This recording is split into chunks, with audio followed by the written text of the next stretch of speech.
everyone. Hey. I'm Alicia. And I'm Meredith. And this with is... a terrible voice.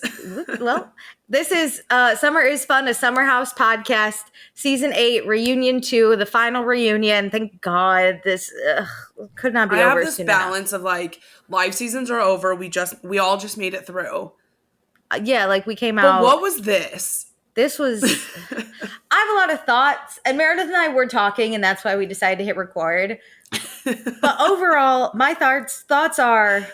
I'm not mad at any of the cast members. I don't hate them. I think they're really good at doing their jobs. I'm mad at production. I'm mad at the network, and I'm mad at Andy. What is this bullshit with only supporting the men at reunions? I was thinking about you as I was watching because I just knew I wasn't as enraged about specific things that I thought you were going to be enraged about. No. And then I was just like, wait a minute, this is so interesting that this one isn't as harsh as the Sandoval of it all. Yeah, that one was bad. I never want to compare Carl to Sandoval because I think that's too far. And I think that's getting a thing on Bravo is, are you to a Sandoval level? No. But it is weird to sit through 2 reunions. Back to back. Where the men are the priority because we saw it twice on Summer House with West and with Carl. That I'm just confused. I'm confused where my life is right now. It was just a lot. And do I think Lindsay did a lot wrong? Yes. I know I'm a Lindsay apologist, but I can reflect that she fucked up and we needed she to talk deserved about to have that. her feet held to the fire too for certain things. But then the minute they turned and was okay, now it's Carl's time, everyone was no, we're protecting baby Carl. We must That's the thing. Love. The way each person has to deal with the crossfires is insane. Lindsay gets questioned by every person sitting on the couch, not just Andy, but Andy goes in at the questions. And then whenever it's hey, Carl, you may have not done this in the best way. Yes, it's a hey, and nobody asks questions. Nobody on the couch goes after anybody. It's just oh, Carl. Yeah, it was not great, but I mean, we'll get into it. But those are my higher level thoughts. Is I want to be how you're feeling going into. Yeah, I want to be so clear that I am not team. I mean, because it then goes down that way. I feel team Lindsay because I'm your reaction to what they're doing her. ends you on team Lindsay. Yeah. But at the end, I think they both sucked, and thank God they didn't fucking get married. When Andy was and you guys wanted to marry each other, I felt that so hard. I felt that. I was I know, it's crazy, right? That's crazy. Could you imagine? Could you imagine this is your life? No. I would rather...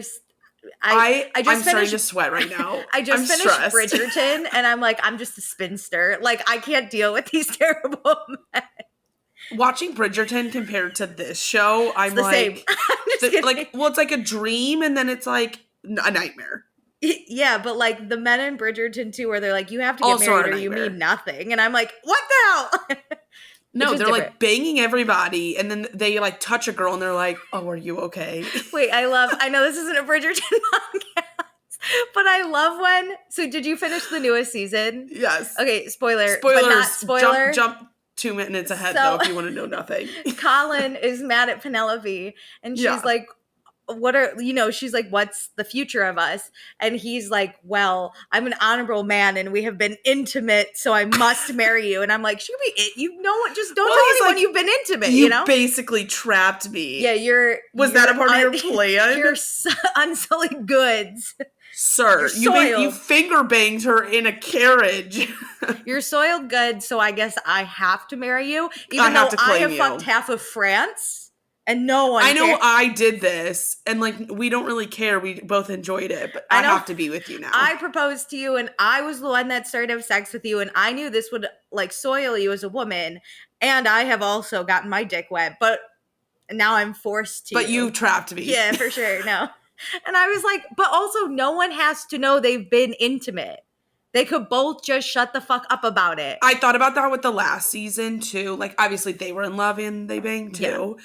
But I was sleeping with someone ends up being the biggest deal in the world in this community. It annoys me. Well, she didn't I liked Kate because she was like, I'm 26, I'm old, and I'm single. I'm ready to be a spinster. Yeah.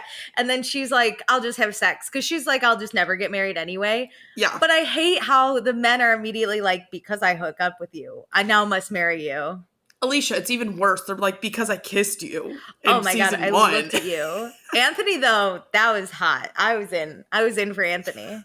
When he's like, do you think there's a corner of this world that you could I run hope everybody watches Bridgerton because then they got some joy with some terribleness. I love Bridgerton. Anyway, great. Let's get into this. Let me do all my stuff. So check us out on the A&M Podcast Network. We have this podcast. It's about the Pasta Vanderpump Rules podcast, which is the live season's over, but we have tons of seasons and Season we'll be doing 5 old ones. is about to release, so buckle up because that is like a 20 That's a good season. I kind of wish these shows were all over because it's more enjoyable to watch it old, like going back without like having to jump back into the future. Yeah, I've never been enraged at an old season. Well, I have because I'm like, we've come a long way. Yeah, but like also we've come a long way, so you're like, it can be mad. Anyway, we also have One Season Wonders. Please be sure to rate, review, subscribe. Meredith, we have 2 reviews to end the season with. Do we? Oh, people are coming out in droves to support us with the terrible reviews, I think. So I appreciate that. Thank you so much. Did you hear that, Norris? Norris is over on Vanderpump, but this one we had complaints about us being mad at white males. The white men. A white man. Yeah, so this one is from Daisy Dalliere. That's a pretty good idea. I think I did good. And it's titled Thanks So Much. And Daisy says, another awesome, hilarious, and helpful podcast. No hugs from Canada because we don't like to be touched. We'll take a Canadian hug. I feel like that's better. I'll take a digital hug. I'll do a real Canadian hug, but not from Meredith. Like, we just can't touch each other, I guess. Alicia's about to come to Chicago, and I'm like, I never know what we do. Like, should we cheek kiss? Like, what happened? We just started saying I love you to each other. Meredith, but hugs are still off the table. Meredith recently said I was her best friend, and I literally had a heart attack on spot. It was so cute. We were on the phone together. Okay, and then we have one from R.K. Cravens. They're both 5 stars, by the way. And this one is titled, These Are the Girls You're Looking For, which that's what we've Nobody's been ever saying. said they're looking for me, but I love that. I've been thinking that about myself forever. And it says, love this podcast. I'm a recent Bravo convert via Scandival and have a decade of talking about Vanderpump, Summer, and Winter House. A decade of talking about Vanderpump, Summer, Winter House to catch up on. If you, like me, can only think about the beautiful dummies of Bravo and need to talk about it all the time, this is the podcast for you. The girls are fun, don't get on too many tangents, but severe personality and fun and feels like chatting with the girls. Start listening as soon as you two will have a parasocial friendship with Meredith and Alicia. That is, I hate to say it to anybody else who has left a review, my favorite review ever. That was lovely. You're right, the dumb, beautiful Bravo people. That's a really good way to describe if anybody asks, like, oh, what is Bravo? Dumb, beautiful people. I mean, I'm not going to say the D and the S word, but dumb and stupid, But yeah, we love talking about it. And we will do every single episode of all of these shows. Well, not all of Bravo, but the ones we've started. So if you're recent, listen to all of them. We'll do it at some point. Yeah, by the time you actually are ready for the seasons we haven't done, we probably will have done them. We'll have done them. So you're welcome. Okay, but thank you so much, you guys. It's been a wonderful season. Honestly, it was a fun season of Summer House. We'll get into it. I just love to complain. So I need my hobby.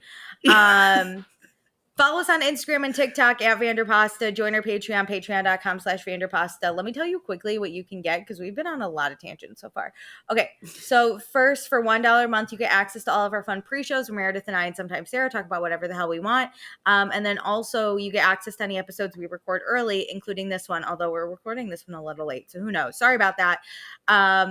Then for $2 a month, you get access to everything I just mentioned. Plus, when we go back and we watch old seasons of the show, like we were just telling you about, we don't give away any spoilers on the podcast episode, but we'll do an after show where we can talk about current Bravo news for people who are like up to date like us. And also, we will say your name on the podcast. So for the last time this season, here we go. Maybe try and do this. Okay. Ahem. Thank you to Allie, Ashton, Chris, Darby, Dee, Gabriella, Jackie, Jamie, Jennifer, Kirsten, Casey, Kelsey, Kirby, Chrissy, Lauren, Lindsay with an I, Lindsay with a Y, Robin, Sammy, Sarah L, Sarah R, Tierney, Tonette, Tracy, Allie, Amber, Ann, Ariane, Emily, Gina, Isabella, Jennifer, Kelly, Leanne, Leslie, Lisa, Nina, Dustin, Taylor, and Tara. Woo! Woo! Wow, I didn't do bad. Way to end on a high note.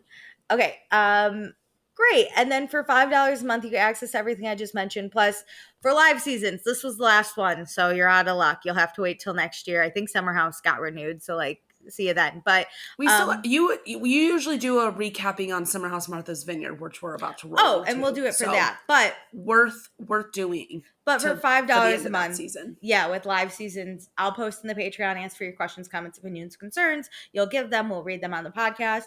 Also, we'll usually pick a patron of the episode, but it felt wrong to pick one person for like the end of the season. So I would just like to wrap it up and say an extra thank you to all of our patrons who have joined this season, who have been with us for a long time, anywhere in between.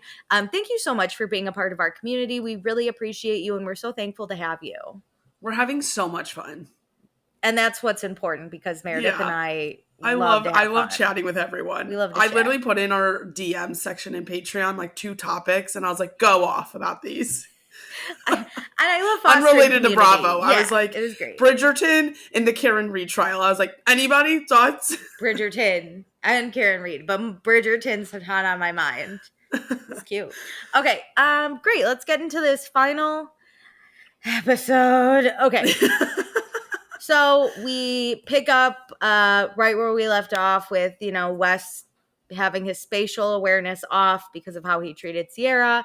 Paige, in the show threatened to kill Wes if he hurt Sierra, which she clarifies she's not actually going to do it because jail scares her, but she's Sierra's friend. And then she drops this line, quote, "When she's done with you, I don't know you." Paige being done with me would scare me into anything. Yeah, Wes should be hiding. Like, I know you have said, like, if you were in high school with Paige, you feel like she would bully you. Yeah, for sure. This is the first time where I was like, fuck, I don't want to be Wes. Yeah, she can be scary. I think Paige and I in adulthood would be really good friends. High school me would have never stood a chance. She was just too cool. She was modeling for, like, Limited too when she was a kid. There's no way. That would have been me. Yeah, I wouldn't have been her friend.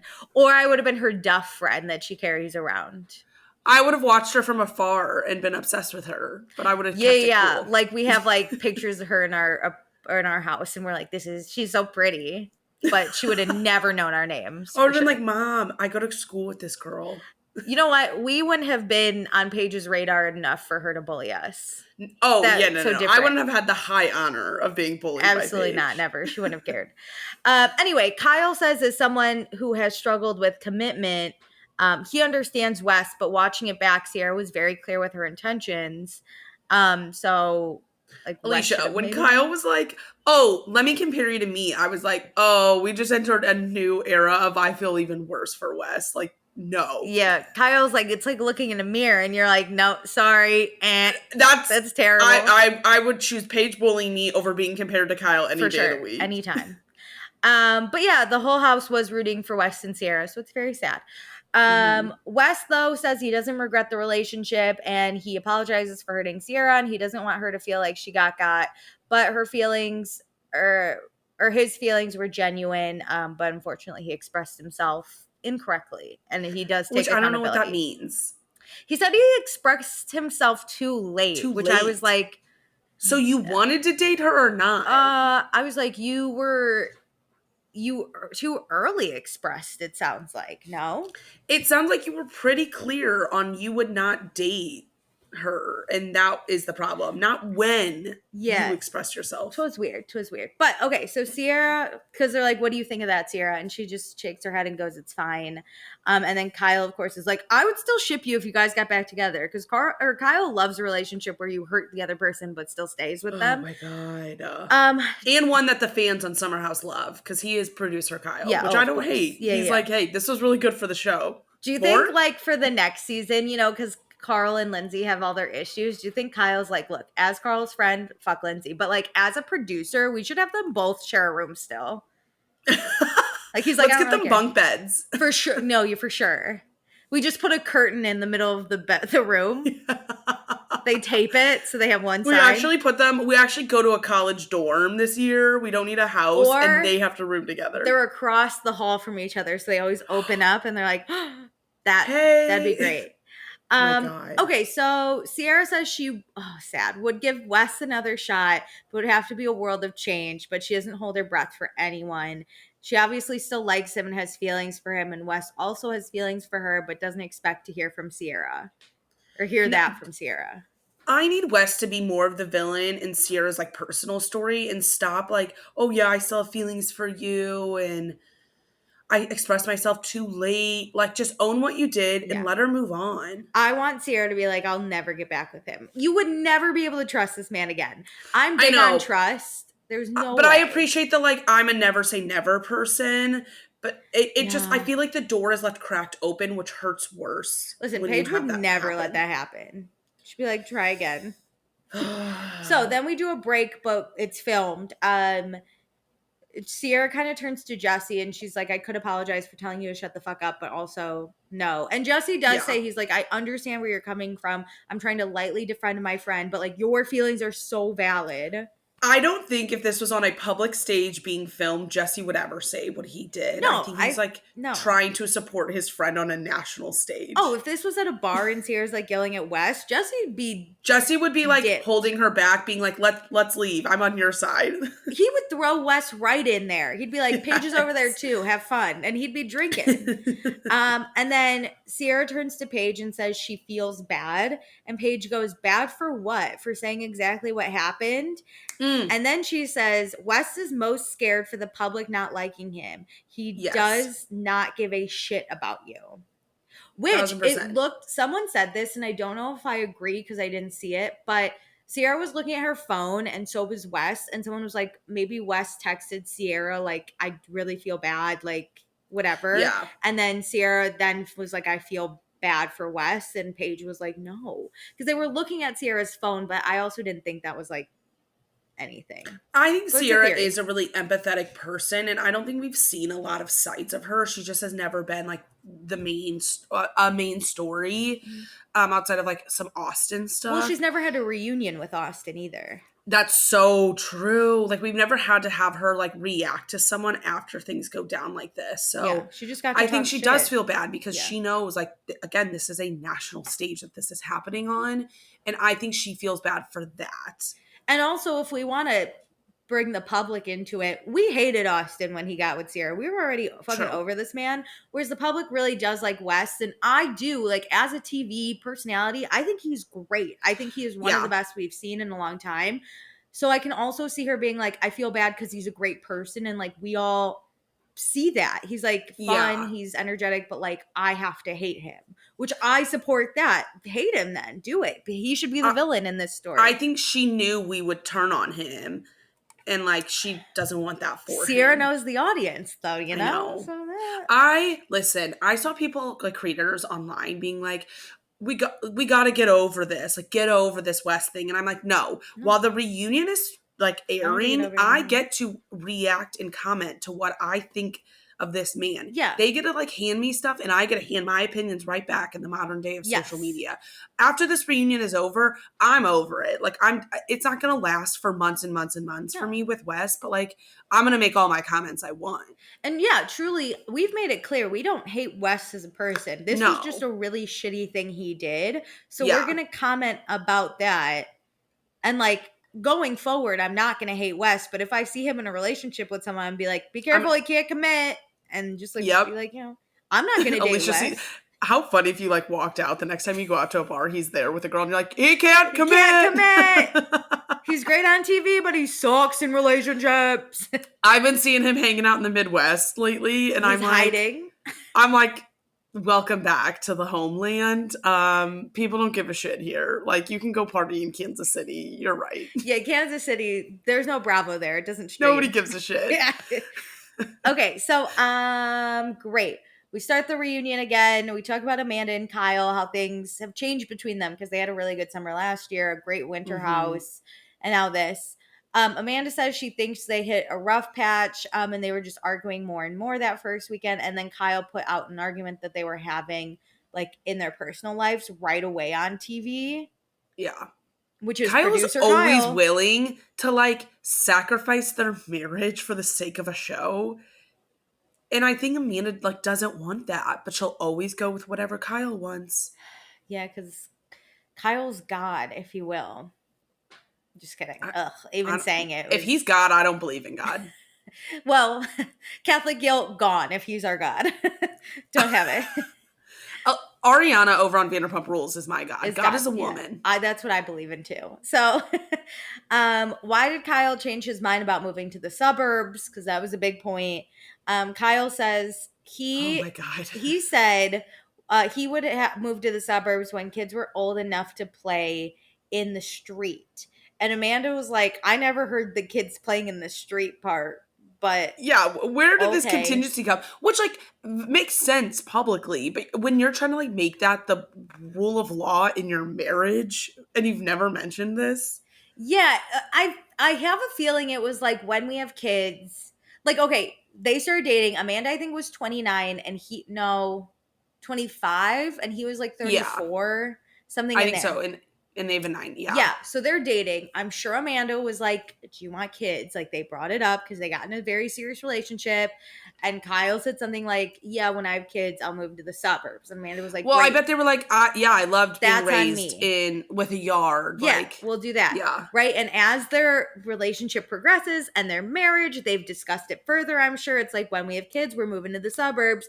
Yeah. But I think Amanda, probably at 25, was like, oh, we'll have kids in the near future, like, you know. Yes. Kyle's 34 already. He's going to want kids soon. Kyle's now 40 something? He's going on 41 for sure. Yeah. So I think Amanda is like, so when are we having these kids? I think Amanda thinks, like, when we're ready to have kids is when we go to the suburbs. And Kyle is like, when our kid is 5. Like 2, we're going to the suburbs. So that is like a 3-year gap. But also at this point, they're not having kids till Kyle's 60. So Amanda's not leaving the city for another 20 years. I don't get him. I get the whole we'll move once our kids can play in the street. I get that, but I don't think that was the conversation that was had. And, like, if you want to start looking and Amanda wants to move now, moving like a year or 2 earlier is not like groundbreaking chaos. Yeah. He acts like it's like moving to Mars and he'll never have social interaction ever again. He's actually moving to where Wes lives. They're moving to a farm in Missouri.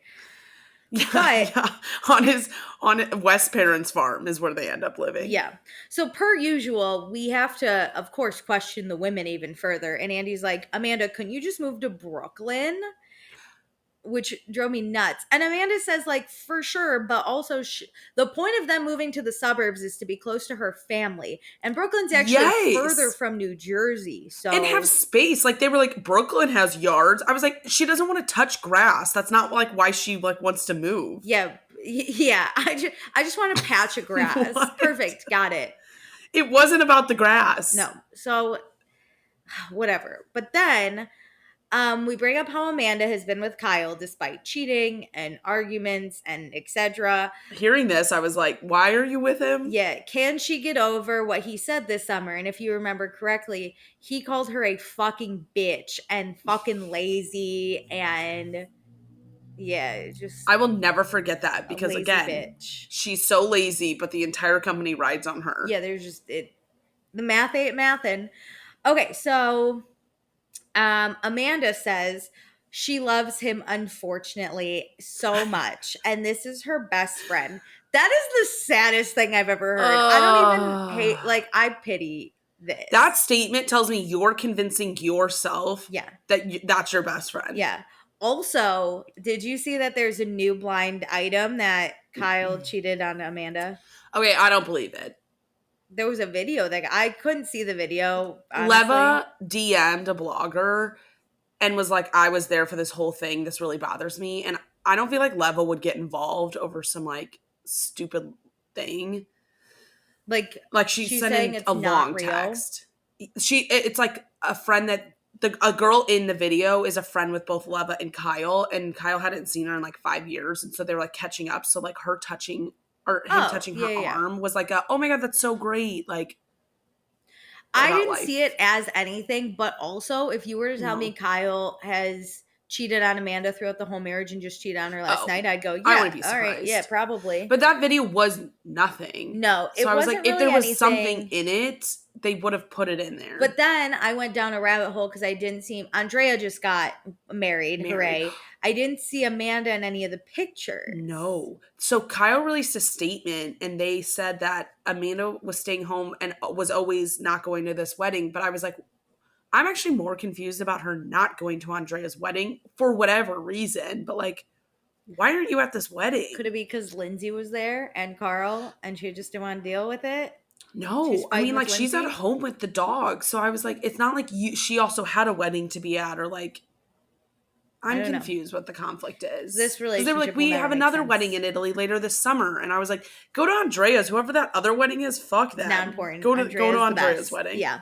So, Amanda also says, in Kyle's defense this past year, Amanda was on the road to becoming very depressed. She was checked out. She really wasn't talking to friends. Depression runs in her family, and she was struggling more than she realized, and he felt lonely, and she understands that because she also did. Which I would just like to say, fine, you're feeling depressed, but that's no excuse for your partner to be like, I found it worse. Bitch. Your wife is depressed and this is how you treat her. And you know about her depression? He says, even if she doesn't say it, like, because it looked like she was in one of those, and listen, I don't want to try and diagnose her and like figure it all out, but like, once she said she was depressed, it was like she's on the early slipping, really into it, which is like the worst, where you're like, I'm on a slide into depression and there's not much you can kind of do. You just gotta go with it. Yeah. And so maybe she didn't say to him, like, I'm depressed and he doesn't know, but that's how you're treating your wife if she's okay to you, quote unquote. Like, what the fuck? Yeah, that was the worst. But like, it's not like this is her first time having a depressive episode. Like, he's known about it. So then for him to extra be like, you're fucking lazy and you're a bitch, and like, that's gonna help her depression? It annoys me that she also is using that as like a get out of jail free card for this, like, what he did. Yeah, like her depression. I was depressed, so like, he was lonely. Yeah, she should have done better because she was depressed. So I'm like, that's not how mental illness works. It's not your fault that he called you a fucking bitch. Yeah. And as someone who has depressive episodes occasionally, anxiety and depression, we love it here. The millennials really run deep. We subscribe. I know I went through like a really bad one this winter, and I get that. I wasn't calling my friends. I wasn't calling my family. I was like ditching everyone I possibly could. But you know who fucking helped me were the people who showed up every time and were like, how are you doing?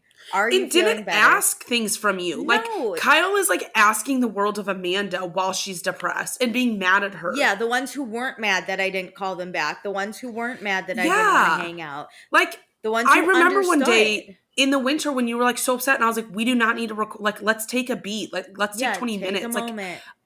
If I were like being Kyle in that situation, I would have been like, get it together. You're fucking lazy. We have a podcast. You're a problem. Like, I can't imagine treating you like that. No, that would be crazy. Could you imagine being like, you're just being fucking lazy? And I'd be like, stop being upset. We gotta record. I'd be gagged. I wouldn't know what to do. So yeah, no. You would have gotten it together. As two people, I would have shown up. But as two people who have and understand depression and go through these stints, it's hard. And this wouldn't help me. I would never get over this. Yeah, because every time I got depressed, then I would start to feel guilty that I wasn't performing for like yeah, which would be terrible. Like showing up. Like that would add another layer to my depression. Yeah. Always. I get that. Well, on the plus side though, Amanda feels better now. She's on antidepressants. Medication for the win. Well, first she was like drugs and everybody was like, no. Yeah, antidepressants. I love how she said like take the medication. Like, yes, I think it's not there's taboo. a huge stigma. I have never, because I'm like, I don't want to be on it. I want to like handle this myself. But like, you got to do what you got to do. Like, yeah, just get yourself to an okay spot. Agreed. I haven't yet either, but the more I think about it, the more I'm like, one day I might just be like, you know, because I think depression can get worse over time. So maybe it, like in my 30s, I'm like, you know what, it's too much for me to handle, and I'm open to it. Yeah. After the long fought battle of constantly doing it, yeah, I will happily take the worst part about medication is you have to remember to take it, which is where I fall short. I don't want to take any medications ever. Like I will never take ibuprofen unless something is so bad. Oh, I love medication. Sometimes my friends will be like, this is my antidepressant. And then my other friend will be like, this is mine. And I'll be like, oh, I wish I was on. I want to be in that. I feel left out. So it's not embarrassing. If you need the medication, please do. Anyway, or if you're depressed and have anxiety, welcome. We get it. We're here too. Hate that you have to deal with it, but welcome. Can you imagine someone listening to this and being like, I had no idea they had anxiety or depression. I'm like, the signs are there, you know? We're performers. Yeah, the signs are there. We can put it aside. Anxiety for sure, you should see a mile away. Depression, we can hide a little better, but the anxiety I was about to say, the anxiety, you should see my my little tracking document I love to work on when I'm anxious. My God. I mean, just us talking. How do you not know, you know? Anyway. Okay, so Sierra made that comment to Amanda this season about how she didn't know who Amanda was outside of Kyle and Loverboy. Sierra says she was afraid to hurt Amanda's feelings, but she wanted Amanda to really think about it and think about what she wants, not what Kyle wants, which I support. And then Kyle says he reacted poorly to like all of this shit. He says he wish he could take it all back. Amanda was checked out with her mental health issues, and the thought of her taking on something else didn't make sense to him, which was going to be her swimsuit line. Okay. I do understand. I get that. Like, I hear what Kyle says, and I'm like, logically, I understand why you were upset. We're not, like, trying to argue with you about, like, why you were upset or, like, what you were worried about. Like, those were all valid things, but it's you consistently prioritizing yourself and your needs and your wants and your emotions over your wife's. And then it's the way you react as well. Yeah. I'm not mad that you're like, this is a stupid idea. I'm with you, man. Like, not only that, but like, if you look, she hasn't done anything since the summer. So like, that's almost a year. So yeah, you're right. But the way you went about it was terrible. Horrible. Oh, you should saying something like, oh, I don't know if a swimsuit line is the best because you're going through a lot. And like, I just want to make sure you're able to handle it versus you shouldn't do a swimsuit line because my life is more important and you're a lazy bitch is very different. Yeah, like, you don't show up enough. If you were a normal employee, I'd fire you. Yeah, that's crazy. And then having a tantrum is never okay. That's the thing. The tantrum, you've lost me with any point you have because I cannot support that. Well, just to build off, Kyle then goes into, he says, Loverboy is actually really stressful. And like, I actually haven't done anything for myself in like 5 years. Okay. That is, he is notorious to say, like, they never take vacations. Like, Amanda's like, we never go on vacations. Let's do something fun. Like, Kyle is putting his heart and soul into this. But just because he's willing to, like, sacrifice himself doesn't mean Amanda needs to do the same thing. Also, you do everything for yourself because this company is for you. You wanted this so bad. This was your dream. You've done it. You do everything for that. You're never looking. So to be like, I haven't done anything for myself. It's like, okay, maybe you've done everything for Loverboy, but Loverboy's an extension of you. Like, you're doing it for yourself. I think he's saying, like, I don't do anything fun. Like if she were to do like a fun collab with a bathing suit, like that's fun work. And this isn't fun work anymore. I think it used to be fun work, but it's like when you grow a company, it is a lot. And I get it.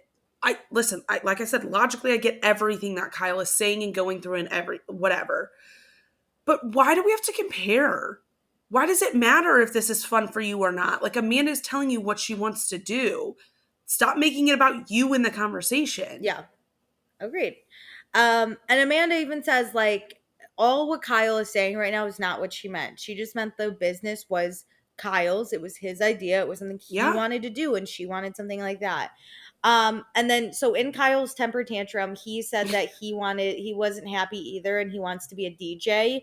And now he is a DJ, and actually he doesn't do anything for himself, but he takes lessons in New Jersey once a week with his DJ. So maybe they should live there.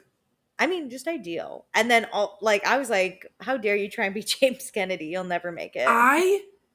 It annoys me that he's a DJ now. He's like, also, is it an ick to become a DJ in your 40s? Or is that like fine? 20s, great.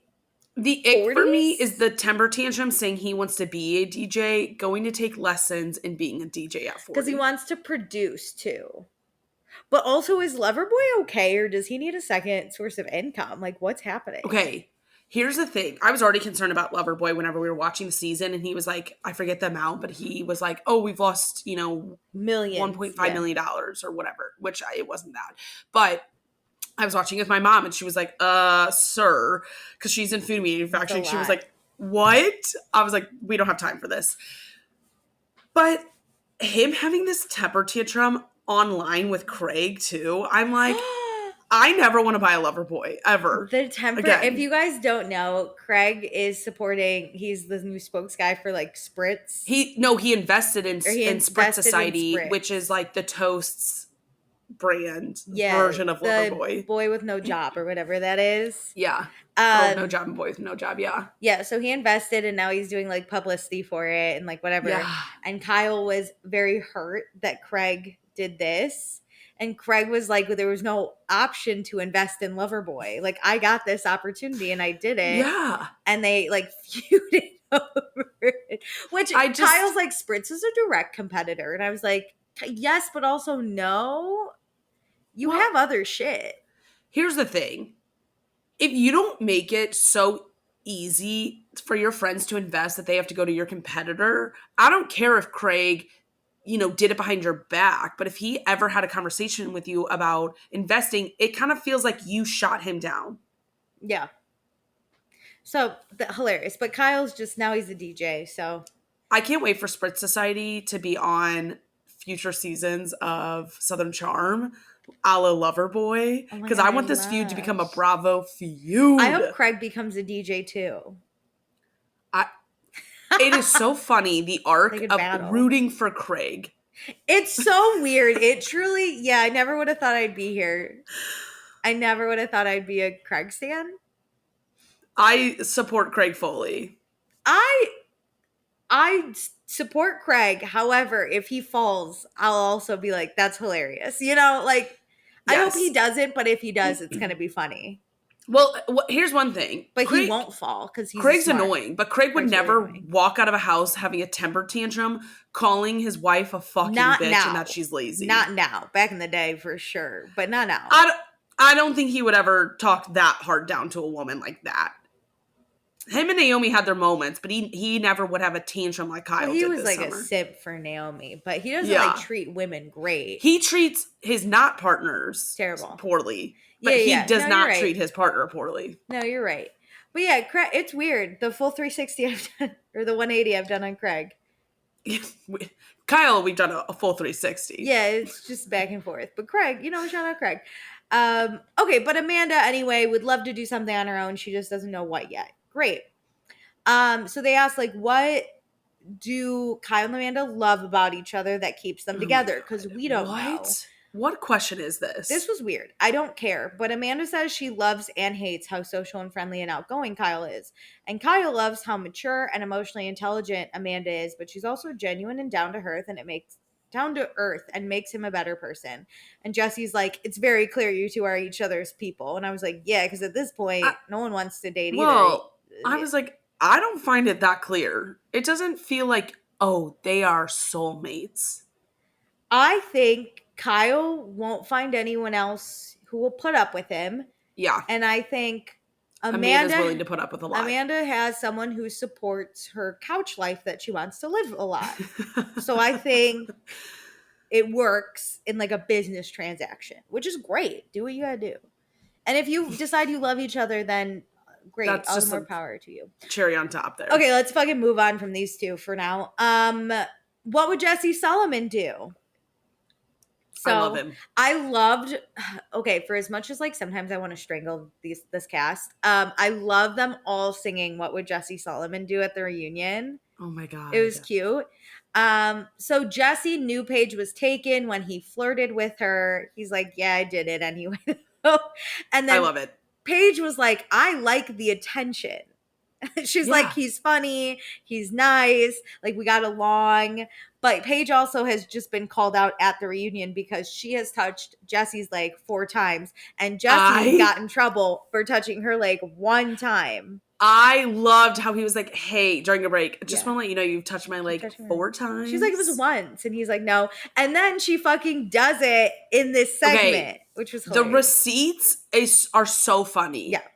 Yeah, it was hilarious. But yeah, I love how Paige again laughed and did it. And Jesse was like, look at everyone right there. See? Right He's there. He's like, Craig, call the police. See, it's so easy when you're talking to someone to touch their leg. But she was touching Sierra's leg. There's something touchable about Jesse that she loves. That's true.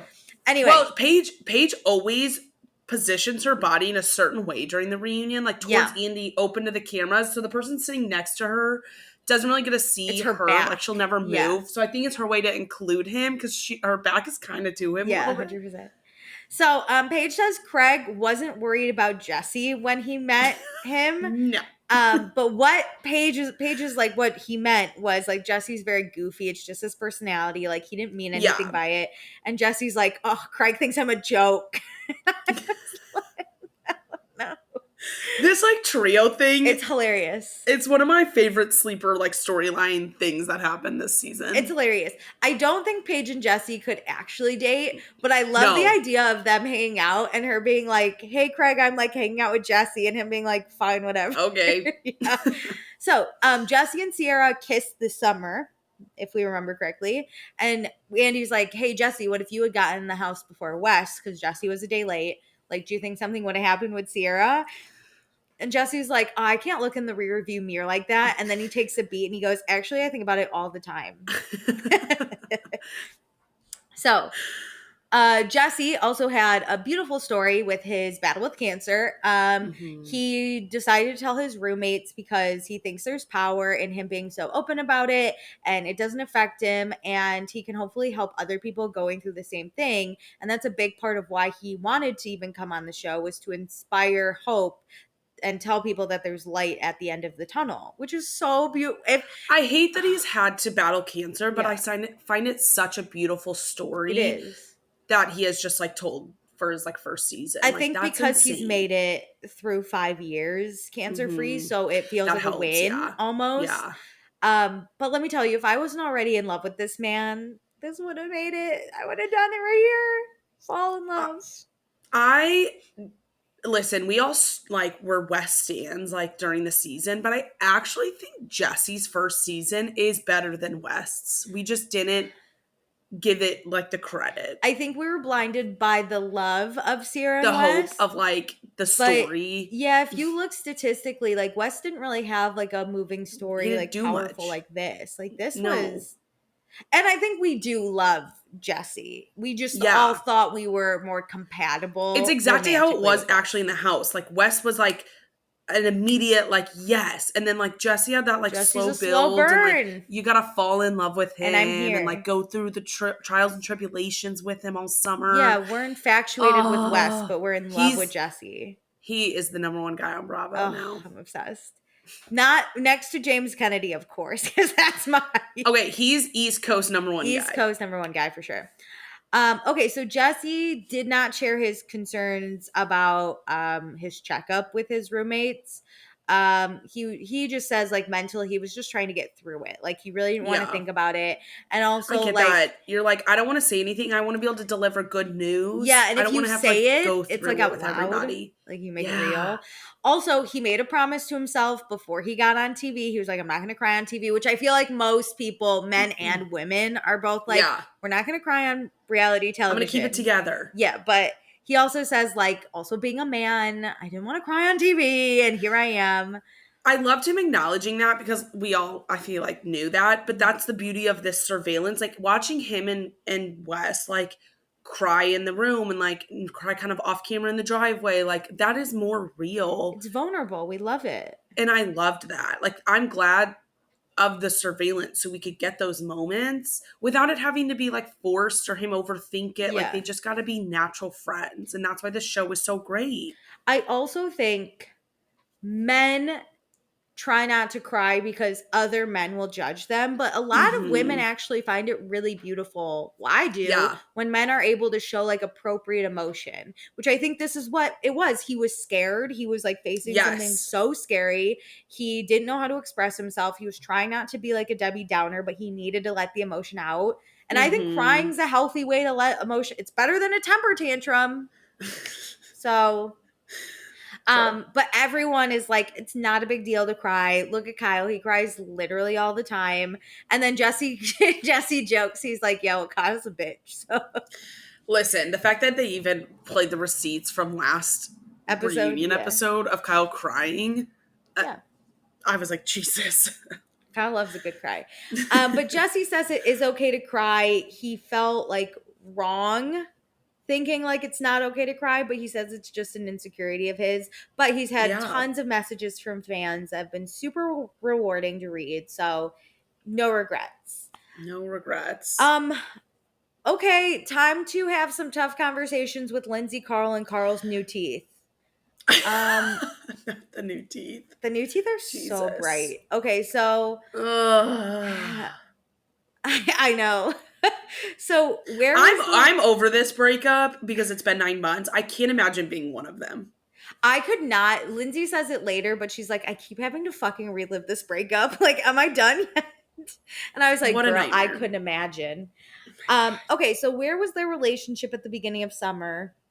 Carl felt like they had stuff they were working on, but they had a big rupture in the house that first weekend, which I believe was the car situation, right? Yes. Okay. The lift, not the Uber. Sorry, yeah. Because that was honestly hilarious when Lindsay's like in the Uber and Carl goes, it's actually a lift. I was like, I don't believe her because it was a lift. It was a lift. She's lying. So Carl just didn't think everyone in the house would find out about their issues, which I was like, if there's one thing we know, if you got issues, this house, it's going to bring it out. Okay, everybody will find out everything if you're living with them weeks on end. Yeah. You can't hide things for that long. And then you don't solve your issues before coming, for sure. So Lindsay says, okay, because if you remember, we're going to go back. Carl and Lindsay missed that first weekend in the house.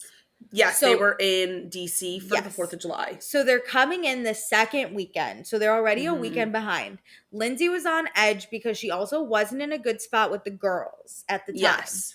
So she was, and like her and Danielle weren't even really talking that much. That's the thing. She had one ally in the house, Gabby. Yeah. So like Gabby has a weekend with the girls without her. So like, and Gabby on FaceTime was like, everything's great. Like this house is perfect. And they're like, we're not there. So Lindsay gets to the house the second weekend and she immediately starts drinking more because she was anxious, which we talked about. We like thought that's probably what was happening. And then they, of course, call their lifts because I don't want Carl thinking I'm lying. Their lifts. And Lindsay ends up in the car with the boys. Yes. And she says she felt like this might be used against her and she was anticipating like the awkwardness, and she expressed this to Carl and she felt really dismissed in that moment because he kind of said, get over it. It's not a big deal. So I get, as a woman who has had to figure out female friendships her whole life. I get this. I too would be like, I'm concerned for how this is going to look. This literally happened on Vanderpump Rules with Sheena. Yeah. Like, this happens. We see it. So, like, yeah, the girls already aren't in a good place with her. She, I don't think meant to, but ends up in this car because she was going with Carl, and she's like, fuck. Like, I'm already on the outs. This is going to make it worse. This is bad. Kyle then says that was all in Lindsay's head. And Lindsay's which maybe, a little, for sure. And that's okay. Yeah, but that's how she felt. Yeah, it was in her head that these girls were going to turn against her, but that's a real fear that you can have until you know the fear is not real. So it's like, she's not crazy, and like, yeah, she can be, I'm going to say, making some of this up in her head, but like, that's how it goes. You're reading into situations worried about what's going to happen. You're overthinking That's what happens. You're anxious. Listen, as a girl with so much anxiety, she can't handle it. I would be crying, being like, they're going to hate me. And to be honest, this is big of Lindsay to worry about this. In past seasons, she'd be like, fuck them. Like, I don't give a shit. She wants to be good with the girls. If anything, this was like, yes, Lindsay, you care. Honestly, yeah. Looking back, it's like, this is good that she's like concerned about like what the girls are going to think, because like she wants relationships, like you said. So Lindsay tells Kyle she's allowed to feel how she felt. Yeah. And Lindsay says in the car, she felt like Carl was ignoring her. And then Kyle says he doesn't know what their fights are, but if this is how their fights go, then he sees why they spiral into nothing, because Lindsay's delusional. And that it's weird because I understand why Lindsay was upset. I also understand why Carl, and I don't know why Kyle is fucking speaking as if he really needs to be a part of this, but Kyle think it wasn't a big deal. Like, I understand why both parties were like, it doesn't matter. It does matter. I agree. If I was not in this situation, right, if I'm either A, not a part of the friendship, or B, like one of the guys, I'd be like, it's really not a big deal. It'll be fine. And I get that. Yeah. But I get why Lindsay was spiraling. Yeah. And I get why after the fact, she's like, stop policing my emotions as if I was in the wrong for just feeling something. Yeah. And Jesse also says the fight kind of came out of nowhere, which I think the fight came then from Lindsay expressing how she feels, Carl being like, it's not a big deal. And then Lindsay being like, it is a big deal. Which, like, I hate when I'm like, it's a big deal, and someone's like, it's actually not. And I'm like, it's a big deal to me. How about that? Like, and also, like, it's going to come out of nowhere to Jesse, who does not know the dynamics. Jesse's and in the Kyle, front, and he's like, what? Who, like, probably, like, doesn't know what Carl and Lindsay have talked about coming into the house. There is no way Lindsay didn't express that she is nervous to hang out with the girls this summer. Yeah. To Carl. And Lindsay owns, she's like, my emotions came on quicker because I was drinking, and like I have emotions when I drink. And Kyle interrupts, which this drove me nuts. My God, shut up for 2 seconds. Why is Kyle the one like in this with Lindsay? Because Kyle sucks. So Kyle interrupts and says there's actually a history with Lindsay drinking and becoming emotional. And I was like, didn't you just throw 3 temper tantrums and call your wife a fucking bitch? Can you Doesn't everyone? Like, we act like it is groundbreaking that Lindsay drinks and gets activated. Yeah. Like, that a large population of America and the world, this happens to them. I've been activated. Meredith had to really do a lot of work on not getting activated. Yes. I get more sad. I cry. So I can't imagine, because I am like Lindsay, like I can get even more upset if I'm drinking, that like if somebody looked at me and was like, you have a real history of this, and it's like, fuck off. Fuck you. Also, we're working on ourselves. Okay, sir, didn't you also? I really wanted to look at Kyle and be like, okay, Kettle, meet Pot. How are you? Pot, Kettle. Yes. Who are you to speak, Kyle? So because Kyle keeps speaking over Lindsay, Lindsay's like, hey, I'm just going to let you talk for me. How about that? And Kyle's like, Lindsay, I've known you for 10 years. I can speak. And I was like, you can speak to her emotions? No, you can speak to her history. Yeah. Okay, sure, she does have a history of this. But you don't get to dictate her emotions and police them. Also, I wouldn't call this activated yet. No. We're not there yet. So. No. The cocaine Carl stuff. This is where I'm upset with Lindsay. This was so bad. Carl didn't know that Lindsay called him Cocaine Carl until the show aired. Which, that's bad crazy. Because imagine if I really don't. Okay, well, this kind of makes me feel like Lindsay didn't remember this. I would also agree. Because I think she would have gotten ahead of it in her little press tour. Yeah. I don't think she remembered either. Carl says saying something like that is very hurtful and can cause relapse or other issues. And Lindsay says it was wrong of her to question his sobriety, knowing how hard he worked on it, and she is sorry for questioning it. She also says she doesn't think, though, she was wrong to question his behavior when his behavior gets aggressive and dismissive. And then Kyle interrupts and says, but it wasn't. And Lindsay's like, okay, can I finish? And Kyle's like, no, you're delusional. And you actually haven't even apologized for calling him Cocaine Carl. Which she did. She just apologized. If anything, Kyle's the one I hate most. Kyle and Amanda, truthfully. I agree. Okay, that makes more sense. I was like, oh, I didn't feel like Carl really was that bad. No, I wasn't mad at Carl. I actually really liked how Carl and Lindsay, I felt, were communicating when everyone else shut the fuck up. I thought Kyle started to get Lindsay, like, a little riled. But he was also It was unnecessary. Yeah. I don't understand Kyle. Why is Kyle being the Andy of the reunion? Where the fuck was Andy this entire time? I am so over Andy hosting reunions. Yeah, but I think Andy was trying to foster this, like, communication. Correct, but I needed him to be like, Kyle, simmer, let her talk. Yeah, we should have, and I think Kyle was ruining it. I think if anything, Kyle wanted the fight. And I think Lindsay and Carl are both trying to put this to bed. Yeah. So Kyle also, so Andy finally turns to Kyle and is like, is it possible Lindsay experienced something you didn't? And Kyle's like, no, I was there. I was there. I live in a world where I can understand Lindsay felt like Carl was dismissive and also believe that I don't think Carl was dismissive. I think, yes, I completely agree. Exactly what you said. I can see Lindsay's emotions and I can see Carl not being that way, but her taking it a different way. I see the miscommunication. Kyle cannot. Especially when one is drinking and one is not, and like, it's a car ride. And like, they're in a fight. He probably actually was dismissive, and that's okay because it was a stupid situation. Yes. But I see Lindsay thinking it's not a stupid situation. And it's not going to help her anxiety and stress about the original thing. Yeah, so Lindsay's basically like, can I speak now? And Kyle goes, if you end the sentence with I'm sorry. And Lindsay's basically like, then let me finish my sentence. Oh my God. So then Kyle says he doesn't know why Lindsay would question Carl's sobriety. And Lindsay says, because his behavior changed towards her. So she felt like, which is not a good answer, but I think she's trying to be like, can you shut the fuck up? And then Sierra says the accusation feels relationship ending.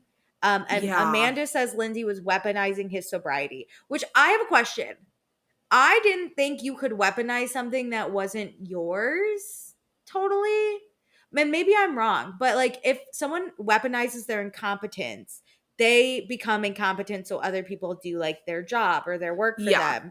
Or like if I don't think it's weaponizing. I think it's trying to use it against someone. Okay, yeah. Because Lala also got called out for weaponizing like being a mother and having her children. Yes. But like I think Lindsay was just being a bad partner and like being using really it against him. And like rude. I don't think she was weaponizing his sobriety. I don't think it was being weaponized. I think she was questioning something she shouldn't as just a general human being to human being, and then it's even worse to do to your partner who's been like supporting their sobriety. I agree. Yeah. Also, someone on Twitter made a point and it made me laugh, and they were like, if we want to get really technical, Kyle's the one that on TV said Carl does cocaine. That's the thing. Like, Kyle, you need to sit the fuck down. It would have been Cocaine Carl. Did some of this a year ago. Yeah. So whatever. So Lindsay says it was wrong and she apologizes for calling him Cocaine Carl. She says she does have a lot of questions though on what Carl was saying was his sobriety because he does weed and mushrooms. And I was like, what? Which I was like, Lindsay. I think I've questioned people's sobriety on the show. I think I've said something like, I know, but like James, this isn't the time to do this and say this. She just, less is more here, babe. Just say, I'm sorry. And don't ever bring up the topic again. Like anytime she talks about his sobriety, people are going to like be enraged by it. You know what sucks though is I was like, damn, if I was dating someone they said they were sober and then they did mushrooms, I too would be like, so are you sober or not? That's okay, yeah, but you wouldn't like accuse them of like doing things because they were I'd be mad. like, I want to know your parameters. I'm confused. That's the thing. Us questioning because I feel like that has happened with James over on Vanderpump, where because he said he was California sober a while ago.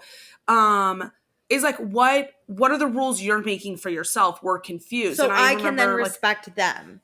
Yeah, one listener was like, oh, some people do, weed if they're alcoholics. Like you can just, you forge your own path, and that's okay. Like I don't think less of Carl if he smokes weed. Yeah, I just want to understand better where he is setting when Lindsay boundaries. Throws stuff out like this, it feels more accusatory rather than trying to understand what's going on. Yeah. As if he's doing something wrong. Agreed. And it's like, it's frustrating. And then it's so hurtful to watch Carl then be like, we did mushrooms together, looked at each other and said this was a bad idea. Yeah.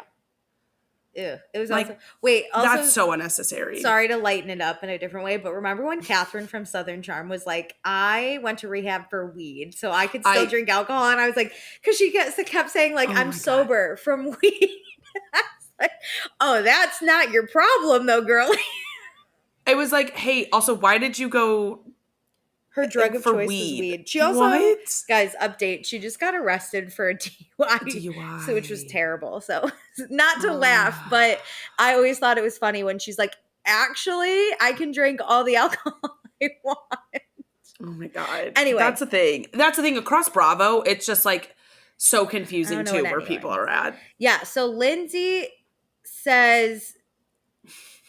Okay, she tries to go on, which again, I see a lot of her points. I just think she was wrong in this situation. Yeah. But we move on, right? I need her to learn though, this is not something she needs to touch. She needs to apologize and shut the fuck up. Like, this is not a moment to like try and defend yourself. Yeah. And to be clear, then Andy asked some other question because I didn't write all the questions. I just am moving on pretty quick. So then Andy asked a separate question. So this is where Lindsay then does this. So Lindsay says she was bothered because any alcohol she drank was really used against her. And everyone's like, that's because you're angry when you drink. And it was when Carl would say to her, like, how many drinks have you had? Which we also talked about because I guess Carl did it at their apartment and then did it here. How do you feel about that? Like, if she comes home upset and he's like, hey, just trying to get a gauge on how much you're drinking. Like, if he asked it like that... Do you feel like it's weird for him to ask? I've decided I don't think I would want that. It's also how you ask me. Like, if I come home, he also said she would come home excited, which I don't know if that's emotional, activated, like, because if I have a few drinks, I'm coming home and I'm giggling and I'm like, whatever. Yeah. But I also may be sad or cry. I'm going to be at some emotion. Yeah. I've decided that it's how you say it. So if like, let's say we live together, I come home. If you say something like, oh my God, like, how many? Are you drunk? I'd be like, yeah, or no, I've had a few drinks, I'm tipsy. But if you look at me and it's like, how many drinks have you had? I'd be like, you can shut the fuck up. And we have a history of Lindsay and Carl, like the way they communicate, misreading each other. Yeah. So I don't even think it matters how he asked. I think she will be frustrated with him just asking in general. I've also decided it depends. If you ask me this once, fine, I'll tell you. But if it's every time I go out and you're like, how many drinks have you had tonight? I'd be like, it feels accusatory because you ask me every time. Yeah, I'm not sober. I know. I like, in a vacuum, him asking once, I don't find it weird to like gauge what is going on because like that information does help. And like if she's crying or something too, be like, are you drunk? Yeah. But I think you could ask it in like, are you drunk? You don't have to be like, what's your tally for the night? You know? That's the thing. Does it feel like you're trying to like keep tabs on me? Yeah, it felt. And that's a that coming from someone who's sober. And if I'm drunk and upset, that I would feel a little judged. I would feel judged. Yeah. It's almost like a parent being like, how many drinks have you had tonight? And it's like, ugh. Like, you good? Yeah, no, I'm not. Leave me alone. But Lindsay says it's unfair because she wasn't doing anything wrong. So then to ask that. And then Andy asks if Lindsay is shit-faced and activated, is that a good time to like figure things out with Carl? And Lindsay says, of course not. But like, she wasn't trying to figure things out with him. She was at home and she was venting to Gabby, one of her best friends, trying to figure it out with her. And Amanda says, sure, but like next weekend you talked about it with me and I listened. And again, I don't think that's wrong. I can see where like, yeah, Lindsay won't let this go. She keeps bringing it up.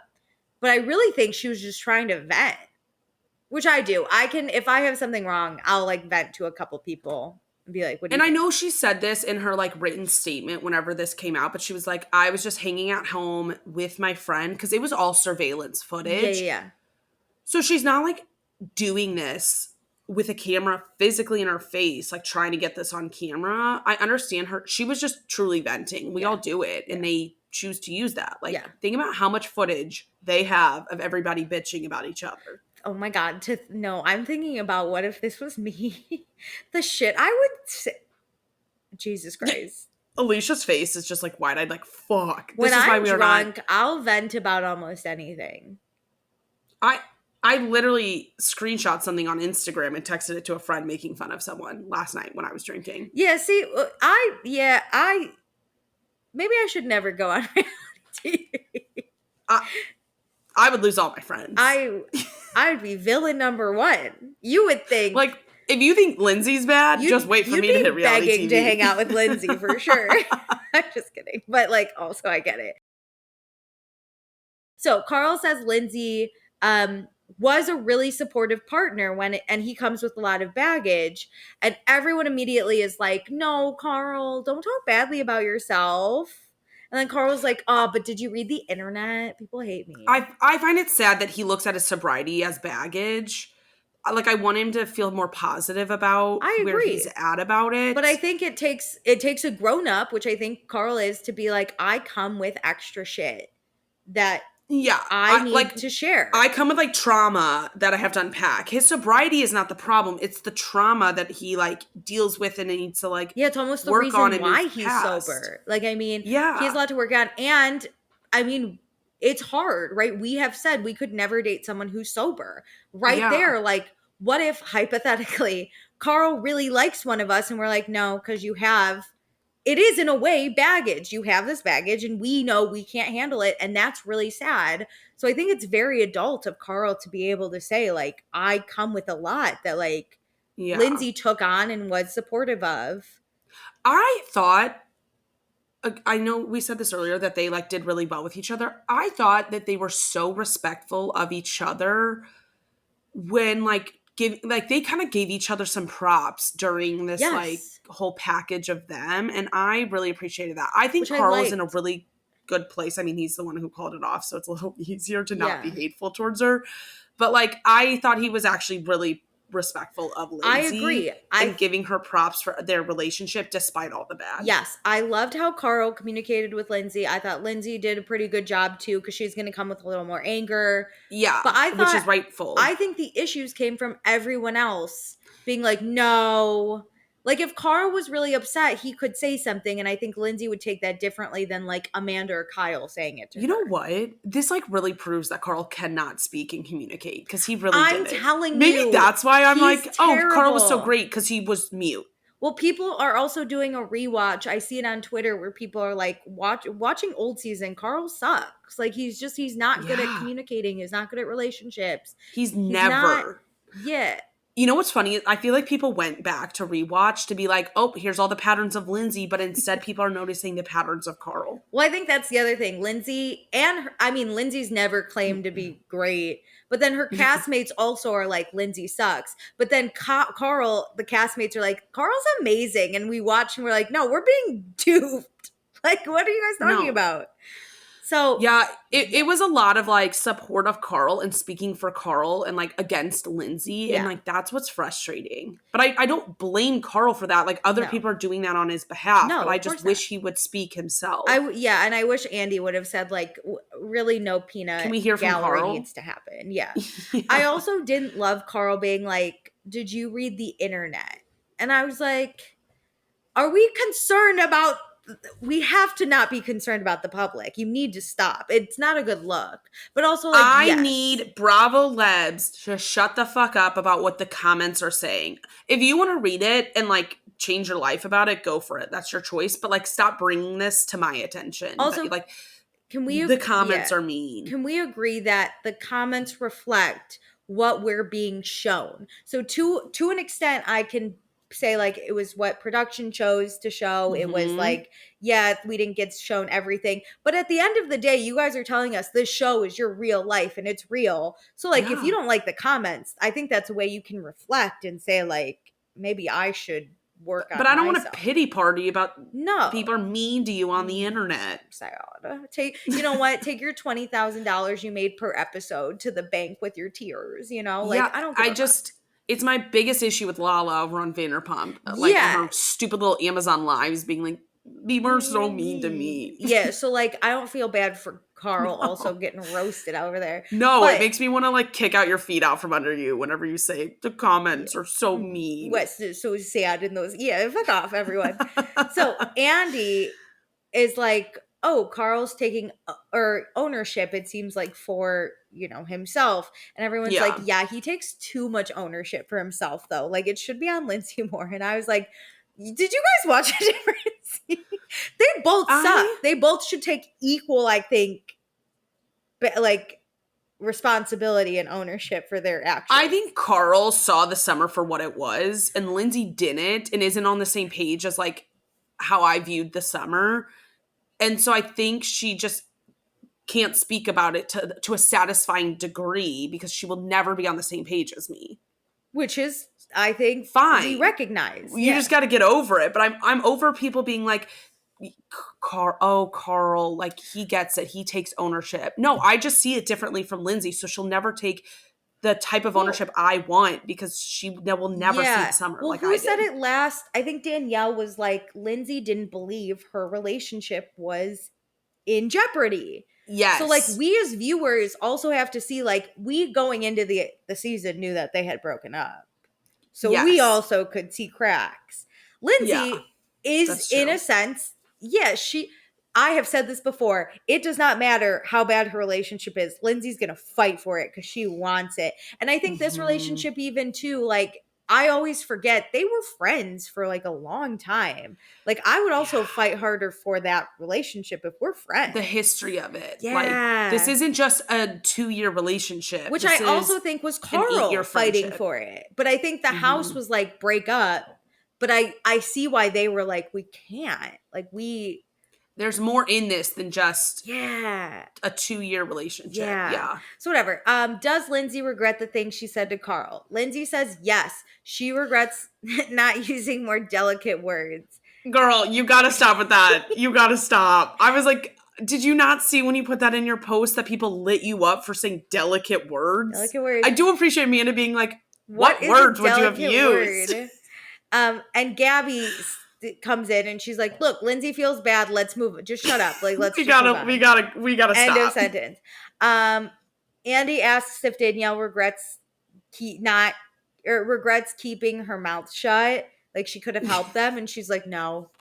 Hey, regrets. Danielle, do you wish you would have, like, ragged on them all summer about how terrible this relationship was? Can I say, for as much as Danielle has so many issues that makes me want to, like, punch her in the face, she has never, and she's been lit up, she has never once complained about the public hating her. She's just like, yeah. That's a really good point. So she's not this bitch like Carl and Wes being like, public is sad at me. Lindsay also has never, she's like, I'm hated. You know? I think she's so used to it. Page 2 has also been like, fuck the comments, you know? That's what I want. I want a strong, independent woman star who doesn't give a shit what people say about her. They're just going to be themselves. And honestly, that's how I feel about Katie. Like, that's what Katie is. Like, she was hated for years on Vanderpump. She brought it up, but she was kind of just like, yeah, everyone hates me. And we were like, yeah, great. We love you now, like, bitch. I just need you to accept how you present yourself. And, you're going to just be yourself. Katie, Lindsay, Paige, even fucking Danielle, they've all, whatever. Yeah. Which I love. Man, now when everyone bitches about being in the comments, I'm going to be like, you know who you are? You're kind of a Sheena. You're in the comments, bitch. You're not taking it like you should. You're kind of a Sheena. Listen, and I just mean like, you suck. You shouldn't have said that. Like, death threat's a whole other thing. But just like the kind of like lightly mean sprinkled. But yeah, when comments. you're like, people are sad that I like yelled at someone. Well, yeah, but yeah, we're mad at you. Wait, you expect people to like cheer you on when you're being an asshole? No. You gotta know. It's like Wes's parents where they're like, you gotta know this is fucking coming, right? So, does Lindsay take responsibility for Carl since she shot down all his job ideas? This drove me up a wall. I literally, listen, did I not love her being supportive this season? But again, it was just a 3-month snippet. And like when I place it in the greater version of her life, I understand why 8 months later, she's not the most supportive person. I get it. But I'm like, why is it her responsibility? It is like, he is a grown man for sure, and the world is made for men, but you as a woman should be responsible for not letting him do stuff. What? If he does not have to be supportive of her stressing about the girls in a car, why does she have to take on his whole entire career path? I think this is why, like, Andy, the producers, the production, the network, it drives me nuts. Why was this a question? This is how you phrase this question? I'm like not on her side, but I'm like, what is this bullshit? Turn to Carl and be like, do you understand why she was annoyed you couldn't find a job? That's the question. Well, okay, if you want to like, I'll say go at Lindsay for quote unquote not being supportive, then you ask Carl, like, was it frustrating to not feel support from Lindsay about your career path? Ask that to Carl. It's his career path. Why are we not confronting him about his career topic? Does Lindsay take responsibility for Carl since she shot down his job ideas? What? What was that? So Lindsay says she does not think she did that. There were 8 months before the wedding, and there were so many ideas. And then they're on camera, and Carl's like, hey, now I'm going to open a non-alcoholic sports bar. Okay. That is the one she should shut down. We said this during the season. I hate when they bring up the sports bar as if she shouldn't have shot that down. But I would like to reiterate, for these many months that were not filmed, he wanted to be a podcaster, to which she bought the equipment for him, and then he decided no. He wanted a cigar line. He also used $20,000 to find a job coach, to which he still didn't have a fucking idea. That's the most damning. That like... You paid a lot of money. We had a career coach and nothing happened. So, like, what do you want me to do if a career coach can't do it? Carl also bitched how he doesn't make as much money as her. Carl said that because he's a male influencer and women just do better. Then he sits Lindsay down. Lindsay goes, hey, I know we're trying to save money, but I'm going to get into the worst business possible and open up a sports bar. But it's only going to be for non-alcoholic drinks. And then he goes, I'm going to go back to the place that caused me misery for many years, to Loverboy. And you're not Lindsay supportive. Not exhausted by this point? To be honest, I'd be like, don't speak to me about this. Yeah, do whatever at this point. Do whatever the fuck you want. Yeah, become an astronaut. I don't care at this point. Goodbye. So Carl says, yeah, the idea was off the cuff, but he knows he wants to be in the non-alcoholic space. And I went, there you go. That's great for you. That's fine. Oh, she didn't shoot down the general area you wanted to go in. She shot down a fucking restaurant that will not make it. He also wanted to be a motivational speaker. I forgot about that. So there's a lot. Anyway. What speeches has he done? And now that we know this, Carl also wants to point out that he's actually going to open up a cafe/bar that only serves non-alc drinks. He has a team. They raise some money. That makes sense. Yes, guess what? They're opening up. I bet that he was like, oh, I want to do a sports bar. And they're like, not a sports bar, but this will work. A cafe makes sense. And notice that now he has gotten a team together. They raise money. They know where they're opening. He looked at Lindsay and went, I know yesterday I wanted to be a podcaster, but today I'm going to open a sports bar. But sports fans love alcohol, but not this one. Yeah, we're not doing that, babe. It's really funny to watch him post-breakup have motivation to do stuff out of spite. Yeah, like he doesn't have that on his own. Christ. This isn't sustainable because he's not going to be able to spite her for the rest of his life. No. So, like, his job stuff will crumble again because he doesn't have the fire within himself. I gotta be honest. I'm happy he's doing a bar cafe. He found a team that's great and everything. But like the restaurant business sucks. So like It is really hard, especially post-pandemic. Yeah, good luck to you, but I also don't think this is great. But also, background. In my family, we've always had to present for the shit we want. We have to come with a plan. So if I say I want to go to Disney World, I better have the prices prepared for my parents on a PowerPoint with a business plan of what we're doing. That's how it's always been. Carl, I think if he showed up and he said, hey, Lindsay, I want to do a non-alcoholic sports bar. Here's the numbers. Here's the team. We need to raise this much money and this is where we're going to open up. I think she'd be a little more open to it. But he fucking showed up and said, this is my dream. If anything had actually happened, like that he would actually move forward with, I think she would be supportive of anything. Yeah. I think in these idea stages, she's going to comment back, but I truly think Lindsay would ride or die for you. Yeah, and she's not going to cheerlead for you over an idea that you're not doing anything. That you're in doing the same way Kyle work. Did not cheerlead for Amanda's bathing suit idea. Correct. But he was like, I'm going to have to do all of it. Like, I'm going to have to, that's another business I will have to work on. But one person's a villain and the other one's a smart businessman. You're so right. And I would just like to point out how in this reunion, we never hit on how Carl said he wanted soft and tender and a cheerleader, all of which I found so offensive to say. We never hit on that. The parallels are crazy. So anyone who wants to write a review about how I only am harsh on the white men and blah, blah, blah, look at these. It's because Bravo is so harsh on the white women that like we got to even the playing field here. In this situation, Amanda and Carl, it's like looking in a mirror. Kyle and Lindsay, it's like looking in a mirror. But one is renowned and the other is vilified. So I'm just saying. Alicia, my whole brain just broke up. And I know like we've compared them before, but especially with this job thing, comparing the bathing suit thing to this like sports bar. It's both just an idea. That honestly, both are bad ideas when you're presenting them to me. Correct. But Kyle had a full-blown temper tantrum, and Lindsay's just said, I don't think that's a good idea. And at the reunion, it goes being nailed to the cross over this. But Kyle, we support. And unfortunately, that's Amanda's best friend, and she loves him so much. Well, Amanda was depressed, so it's okay. Yeah, and so Kyle can act how he wants. So I'm just saying, I think, like I said, Lindsay was wrong in a lot, but I think this reunion drove me up a wall because I was like, am I the only one that sees these parallels? No. It is, the internet is annoyed, and this is why I love having this podcast with you, because like I like receive things in a certain way and then we discuss it, and then I like think about things differently.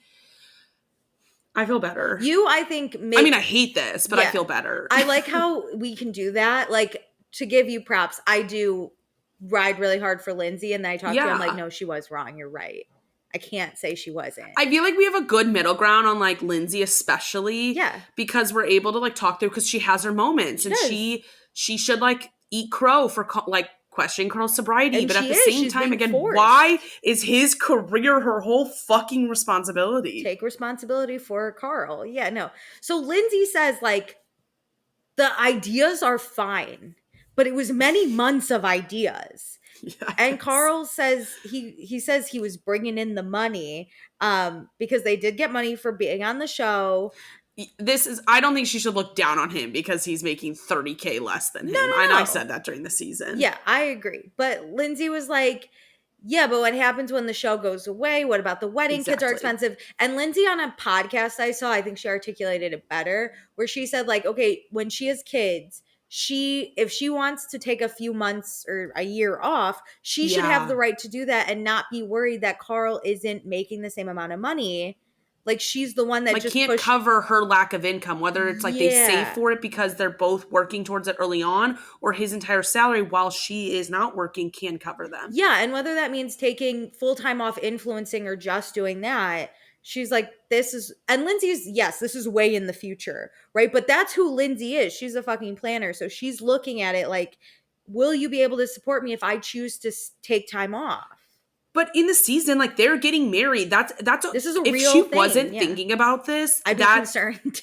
A lot of people don't discuss money things going into a marriage. Like, her wanting this to be settled, or like at least being able to have conversations and trust him and believe that he will be able to support her. He doesn't need a job today. Like, they have these jobs for today, but it's about what's happening tomorrow, what's happening in 5 years, in 10 years when this show doesn't exist. Well, that's what she said. What are you doing? What happens when the show goes away? What are you like, doing? Where's the drive to know that, like, when this show goes away, we're gonna be and, like, fine. maybe you aren't with Loverboy even, like, in 10 years. What are you gonna do? What is your, like, passion? What is your goal? Where's your hustle? Yeah, and I think just, like, are we gonna be able to keep up the same lifestyle? Do we have that the abilities? Like, I think she was really trying to put it together. I think it's hard for, like, the audience to connect because it's like, you guys are making plenty on this show, and, like, which, yeah, I get. I hate to say feel bad, and it's like, you're fine. But it's not wrong for her to want to have the same quality of life that she has now. I think sometimes, like, I get annoyed with, like, people on TV shows because I'm like, you're making all this money, like, you're fine. It's hard for me to, like, oh, woe is me. Yeah. Like, agreed. But, like, it's valid to, like, want to be able to have this, like, $10K apartment. And these are honestly the conversations everyone should have before they get married. Yeah. This is what should happen. So whatever. So Paige says, like, but what if Carl turned that on you? You would say, like, fuck him. And Lindsay's like, true. Yeah, which is also true. And like, I think at the time that Lindsay brought this up, Carl had only done like one campaign without her.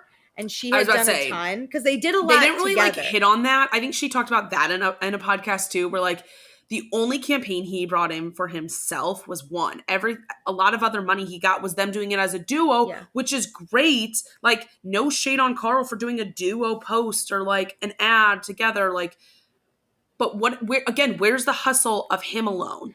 I also think, I mean, he has that goldfish one, but that's also with 3 other people from Summer House. Yeah. I don't think he's securing the bag if you say great. You got some money from that as a group. Where's your individuality? Where are your jobs that, like, I know that you can support us what happens on when your the show goes away? Also, wait, Twitter's hilarious, or whatever it's fucking called. Someone was like, if you think this man can be an influencer, like, recheck yourself. And it was Carl with a lover boy. Gwen Stefani's Hall of Batgirl is playing in the back, and he's just mouthing the part like where she spells bananas, but he just has a big smile. So he's holding the lover boy and he's like, that shit is bananas. Bananas. And someone goes, this makes me never want to drink a lover boy again. I know. I remember him making like mocktails in the winter with the non-alcs, and I was like, this is so crazy. He doesn't have the star. Like, Kyle has the star quality. Yes. Yeah. Okay, anyway, sorry, I just had to say that. So, Andy says, what is Lindsay's job? Which, again, I don't know why we're harshing on her. Why are we digging on her for being an influencer? What's anyone's job here? That's the thing. And like, we're trying to build Carl up that yes, he is an influencer, but we're trying to tear Lindsay down that she is an influencer. Yeah. So she says like her job is A, the show, and B, brand campaigns. But she says like this whole like idea tour that Carl was having was like 9 months and there was no excitement. There was no like money coming in. There was nothing. Yeah. Also, if he has one campaign and the whole time they're like together, I too would be like, are you throwing in for what's happening? I needed Lindsay to articulate her problem was not with the money he was bringing in today. Yeah. It was for the future. Her worries about their future. Yeah, which I think she's doing now that she has had time to be like, oh, I need to. Yeah. Yeah. So the visit with Carl's parents, aka Lou, never forget. Carl says he knew his parents had concerns, but he didn't go see his parents for the negativity. There was like a comment on a Bravo website, how like he was planting seeds. So Lou was one of those seeds. Lindsay just says the level of conversation they had was a little crazy and she didn't know like what Carl had said to them off camera, to which Carl says nothing, to which I think is not true because he did escape to go see his parents after a big fight, if I remember. Okay, I think it was edited out of order though. So I'm pretty sure Carl has said that trip happened after like weekend 2. Yes. Not when it was put into the show. But off camera before filming, there was a fight that he went to Philly. Memorial Day. Yeah. And so I think Carl obviously has to say something to his parents. So for him to say like he didn't say anything, I think is a lie. But I think he didn't go into this conversation thinking like I'm planting seeds. I don't think he like is driving to what was he on the Jersey Shore or something?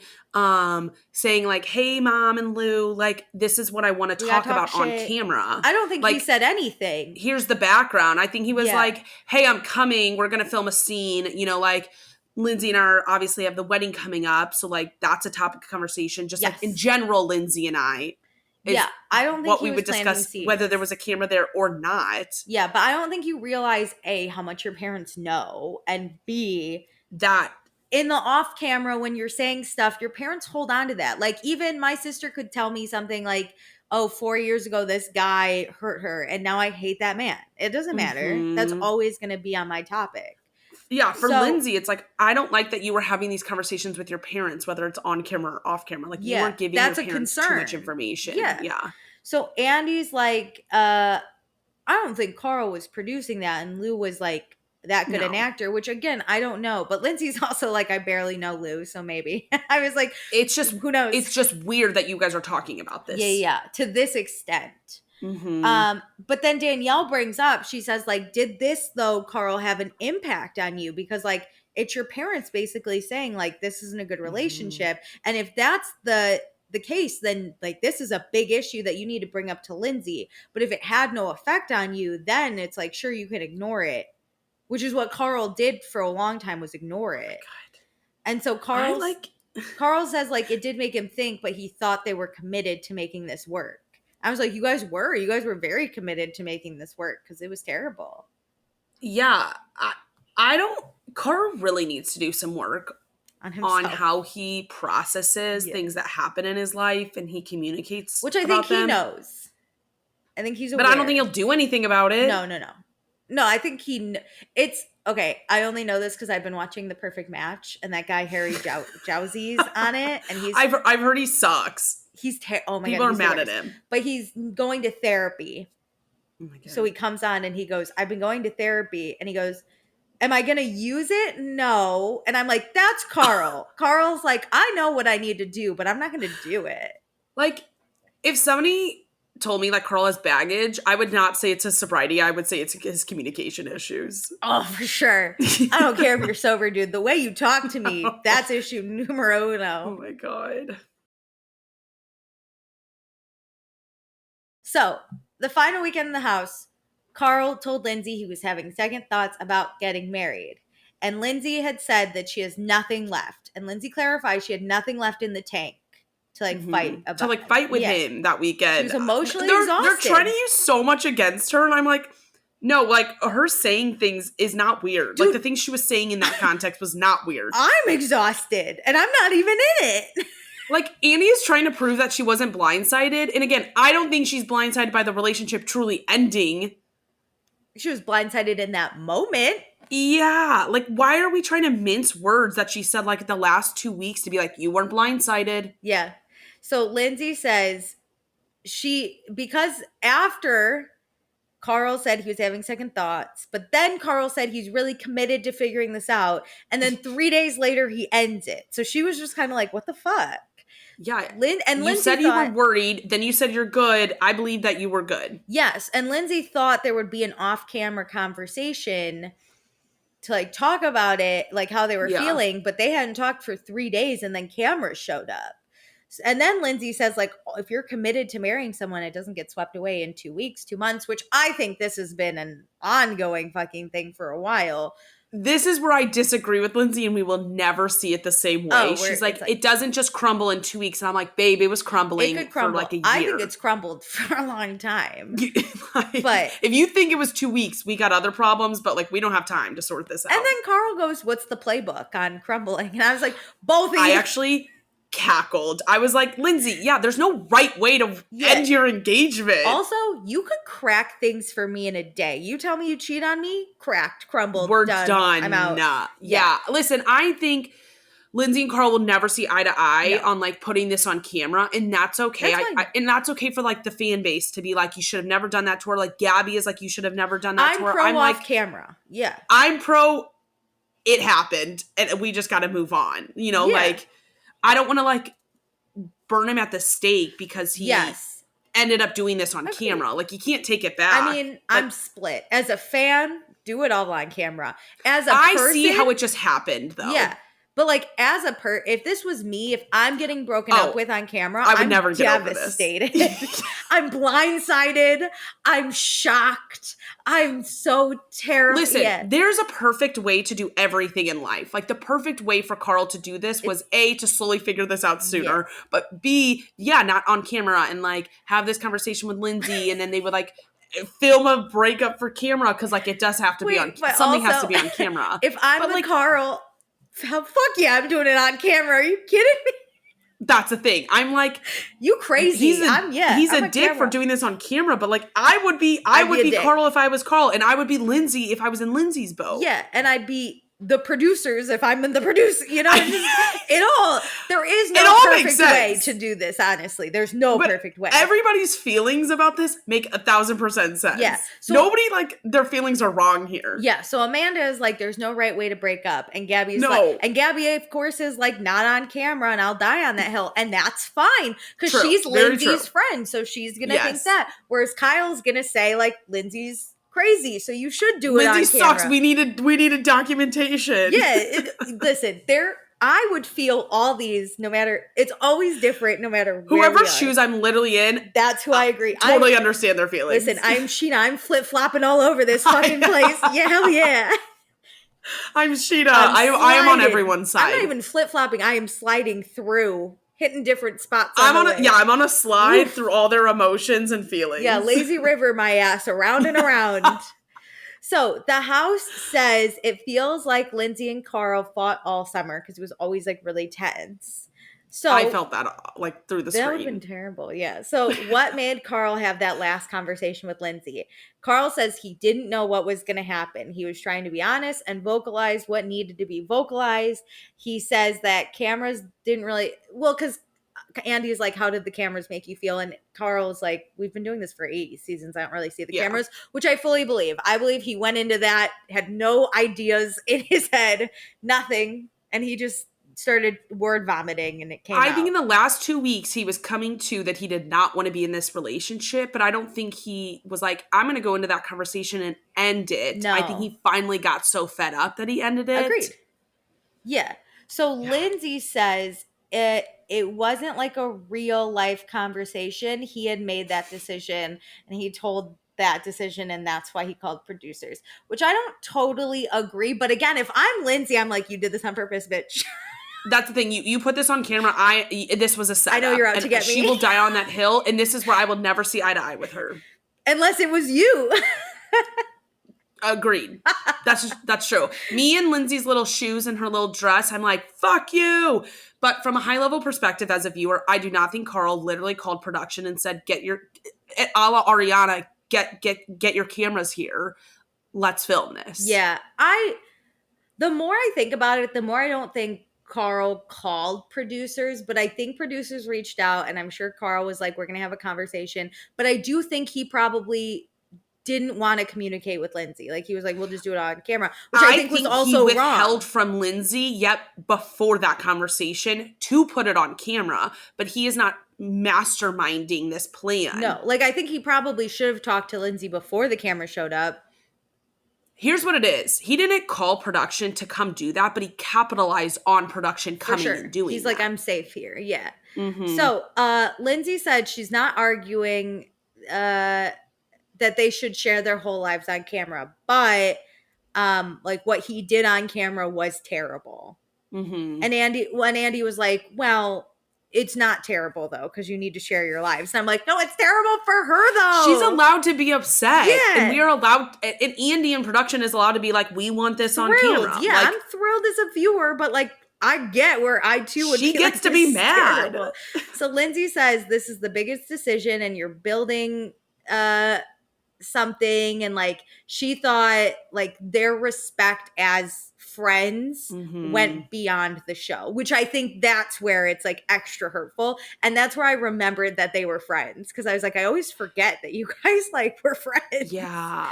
I mean, you're right. I would be Lindsay till the day I die if I was in Lindsay's position. I would be worse. I would be kicking, screaming. I mean, having cuss words, like, yeah, I would never be able to be in the same room as that man. I mean, just to be clear, if you ever wanted to like break up with me, don't do it on the podcast. I would be like brokenhearted because we have a friendship beyond can you the imagine podcast. If I came to a pre-show and I was like, I want this to be over, and I like forced you to record that. What? But like, we also have a friendship beyond the podcast. We're not just like, we do this and then never speak. Co-hosts, yeah. Which is like also what Carl and Lindsay had, again, which I forget, before they dated. They were like, I know. The Tres Amigos with Danielle, never forget. So, yeah, I get that. But Andy does clarify and says production decides what's shot on the show. Production wanted to follow up. Carl did not call the producers, and like they did not know what was going to happen. So like, great. I need the fan base to understand that like production would want to film with them anyways. Yes. Like breakup or no breakup, they needed another scene. I feel like they would have waited longer. But I feel like if they reached out to Carl and was like, hey, how's it going? And Carl was like, we haven't talked for 3 days, production then would have been like, it's like, we're getting over there. But this is juicy. I don't think they knew a breakup was happening, but I think they were like, oh, they're fighting. This will be good. But I think if Carl had said like, it's fine, we're trying to work it out, production would have been like, we'll see you in 2 weeks. Like, we'll figure it out. Yeah. So let's talk about them recording each other when they're fighting. And Lindsay's... I don't care about this, but I don't either. But I'm also like, you guys were in a really bad spot. Yes. Like, what the fuck? Every time they throw something out about what the other person did, I'm like, I don't understand how you were engaged for so long. Yeah. So Lindsay says she recorded out of safety, and she didn't feel physically threatened, but she would lock herself in bathrooms. And Carl, I don't like when Lindsay uses words like safety, because then it alludes to Carl would like do something physical, and people have to clarify that she does not mean it like that. That's what bothers me about Lindsay. I feel like she's trying to use very strong, triggering words. And I don't think she's doing it maliciously. I think she's just speaking and using words, but it just comes off like it shouldn't. Similar to the like, oh, I should use more delicate words. Why are we using some words when we don't need to? I have done this before, but I do think safety doesn't just come physically, which we need to respect. Like, I've been in situations before where I have felt unsafe, but it's not for my physical I think she needs to use more words then. If she's going to like say for my safety, I feel like she doesn't use context to like understand. So a lot of people's immediate assumption is like he's a physical safety. And so I wish she would have said like for my own safety because he uses like my words against me. Or like, does that make sense? Okay, I don't know. I'm drawing a blank on how I say it now, but like, okay, at work, I sometimes will record conversations for my benefit, my safety. I understand that. But do you see how it like comes off as like Carl's going to hit her? No, I do, because like Andy had to clarify, and Lindsay's like, no, not physically, but I would lock myself in bathrooms, which I think is he doesn't leave her alone in certain situations. He will follow her. He antagonizes her. Keep yelling at her. He gets aggressive, which like we have seen Carl do. He has followed Lauren places back in the day. We have seen him yell. So I think like, yeah, he might not hit you, but like I do feel threatened in a way that I need to lock myself in a non-violent way. I need to physically barrier you away from me. Yeah, I have to remove myself because I don't feel okay. Yes, which I do think, with you. Lindsay could say more, and we should have honestly, Andy should have gone into this more for her to explain it. It is so weird to me how we get so hung up on the stupid little sports bar, but then like they're saying things like this and we don't like dive in a little bit more. Yeah, because I think if you need to put a physical barrier between anyone and you, like that, we should look into and talk about.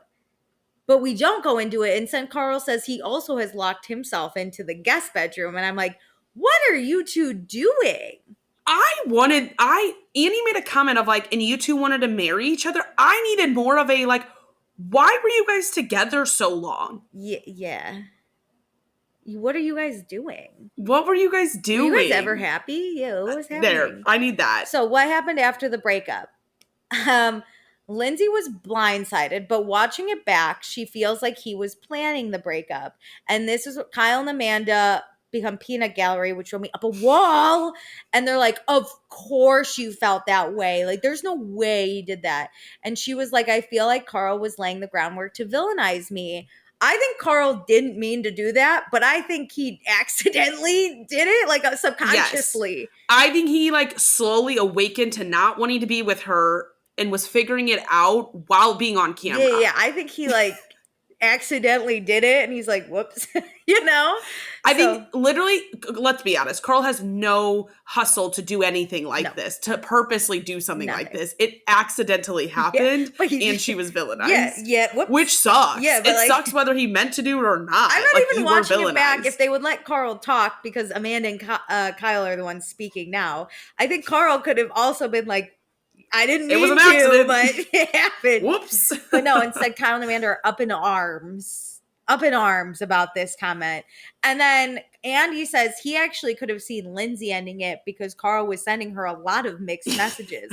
Lindsay's not going to end it. She's gonna fight for it. I think that's why I have a hard time with Lindsay, because I'm like, babe, you should have ended it like a long time ago. Get out of there. You don't deserve that. You don't deserve his chaos. Yeah, Lindsay says she just like didn't imagine someone ending the wedding, which I also get. I'd be like, wow, that's a big decision, you know? Here's the thing. They were so close to the wedding, it doesn't shock me that Lindsay was like, we're going through with this. We're doing it. And Kyle's like, well, no one has stood up for you before. Oh my God. And he thinks Lindsay should have some self-awareness. And I again go, pot kettle? Hello? Hello? I'm like, Carl didn't stand up to her. Carl's not doing it now. He's silent the whole reunion. Carl tripped into ending their engagement. Like, it was accidental.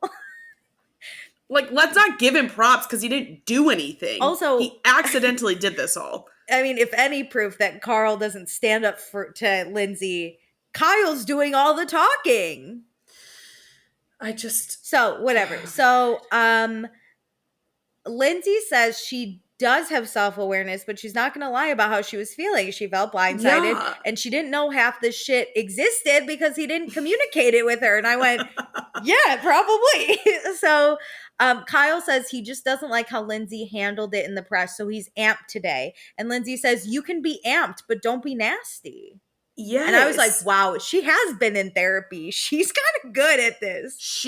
I am really proud of her. I will never see eye to eye with her on certain things. Like, I don't like how she was in the like PR spin of this after the season. Like, I agree with that. But she, like you said, is handling herself so well. It's like shocking. And she is valid in whatever she thinks, she believes, like all of that side. This is her time to like say her piece. And in theory, Carl's time to say his piece. But Kyle's doing it for her or for him. So Carl still pays half the rent. And Lindsay's like, hell yeah, he signed that lease. And the last day is June 14th. So, yeah. And then we find out, though, that Lindsay renewed the apartment. And I was like, girlie, you should get out. But also, I get it. New York is rough. The way, and Andrea's wedding was like right around that time. So she's traveling. Like, I would re-sign that lease. Yeah, you to avoid all that mess. But how funny that this aired the next day their lease ends. They're all in like Italy together. Like, it is just, again, an accidental perfect storm. Maybe they did a shot together, like to the lease ending, you know? No. She will never look that man in his eyes ever again. So, Lindsay is seeing someone. She says he's a wonderful man. He's very sweet. They went on dates 3.5 years ago and it was bad timing. He popped back up in December and now they're dating and it is heading towards seriousness. It is giving me some Rob Valletta with Sheena post-Shay breakup. Of like, you know him. I dated him prior. I know him. Yeah, so whatever. But everyone's met him and Kyle they like him. The people that have met him are like, he's great. So I don't know.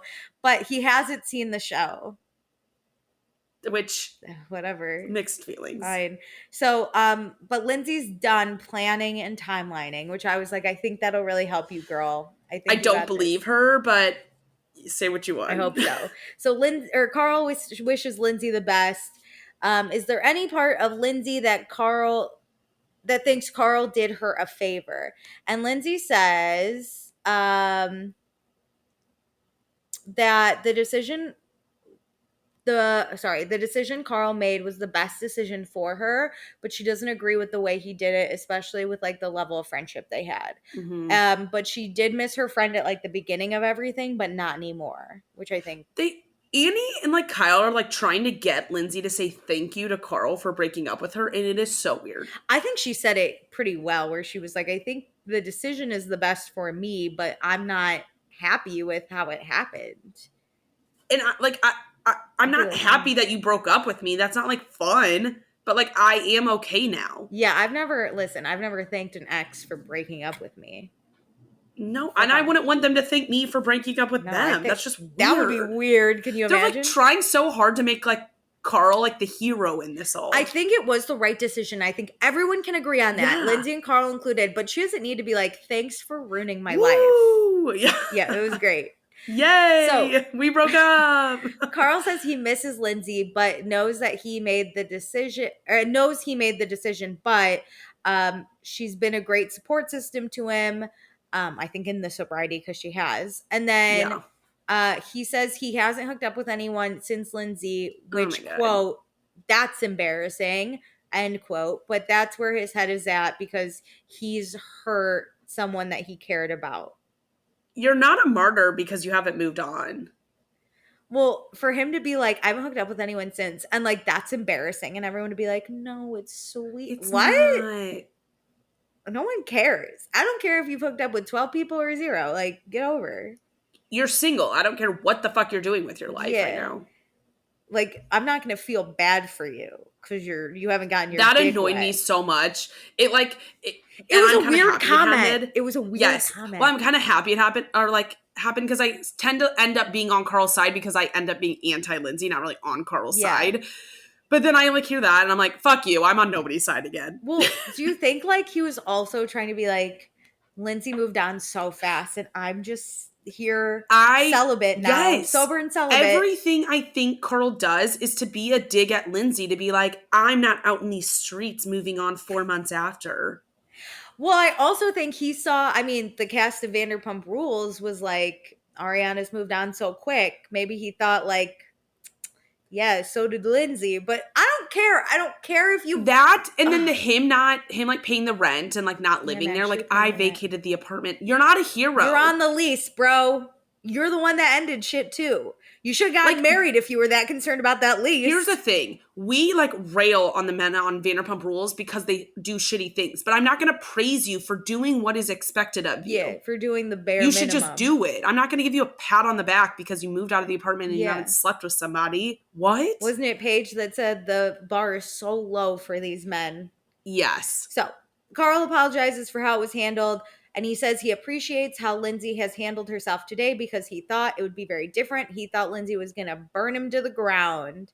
Which she should have. And Lindsay goes, we're not done yet. And I was cracking up. I was like, you should be scared. You shouldn't have said anything, my guy.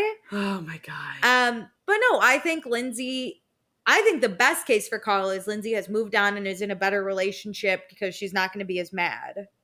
True. I think that's a favor. I think he knows that too. I think he's happy she's in a relationship. But I do and I wish the Peanut Gallery had just shut up. I was more interested in Carl and Lindsay communicating than I was like anyone else's opinions. Me too, because it also gives us like a precursor of like what will next summer be like if they both come. Yeah. So it does feel like a big shift on this cast, which we've seen. That doesn't bode well for the future of this show, but we'll see. Can Lindsay and Carl be friends again? And Carl says there are things Lindsay said today that mean a lot for him. Never say never. Lindsay says it's hard and they've had to relive everything through confessionals and watching the show and this reunion and media. And she won't know until she has space to like move on from this relationship.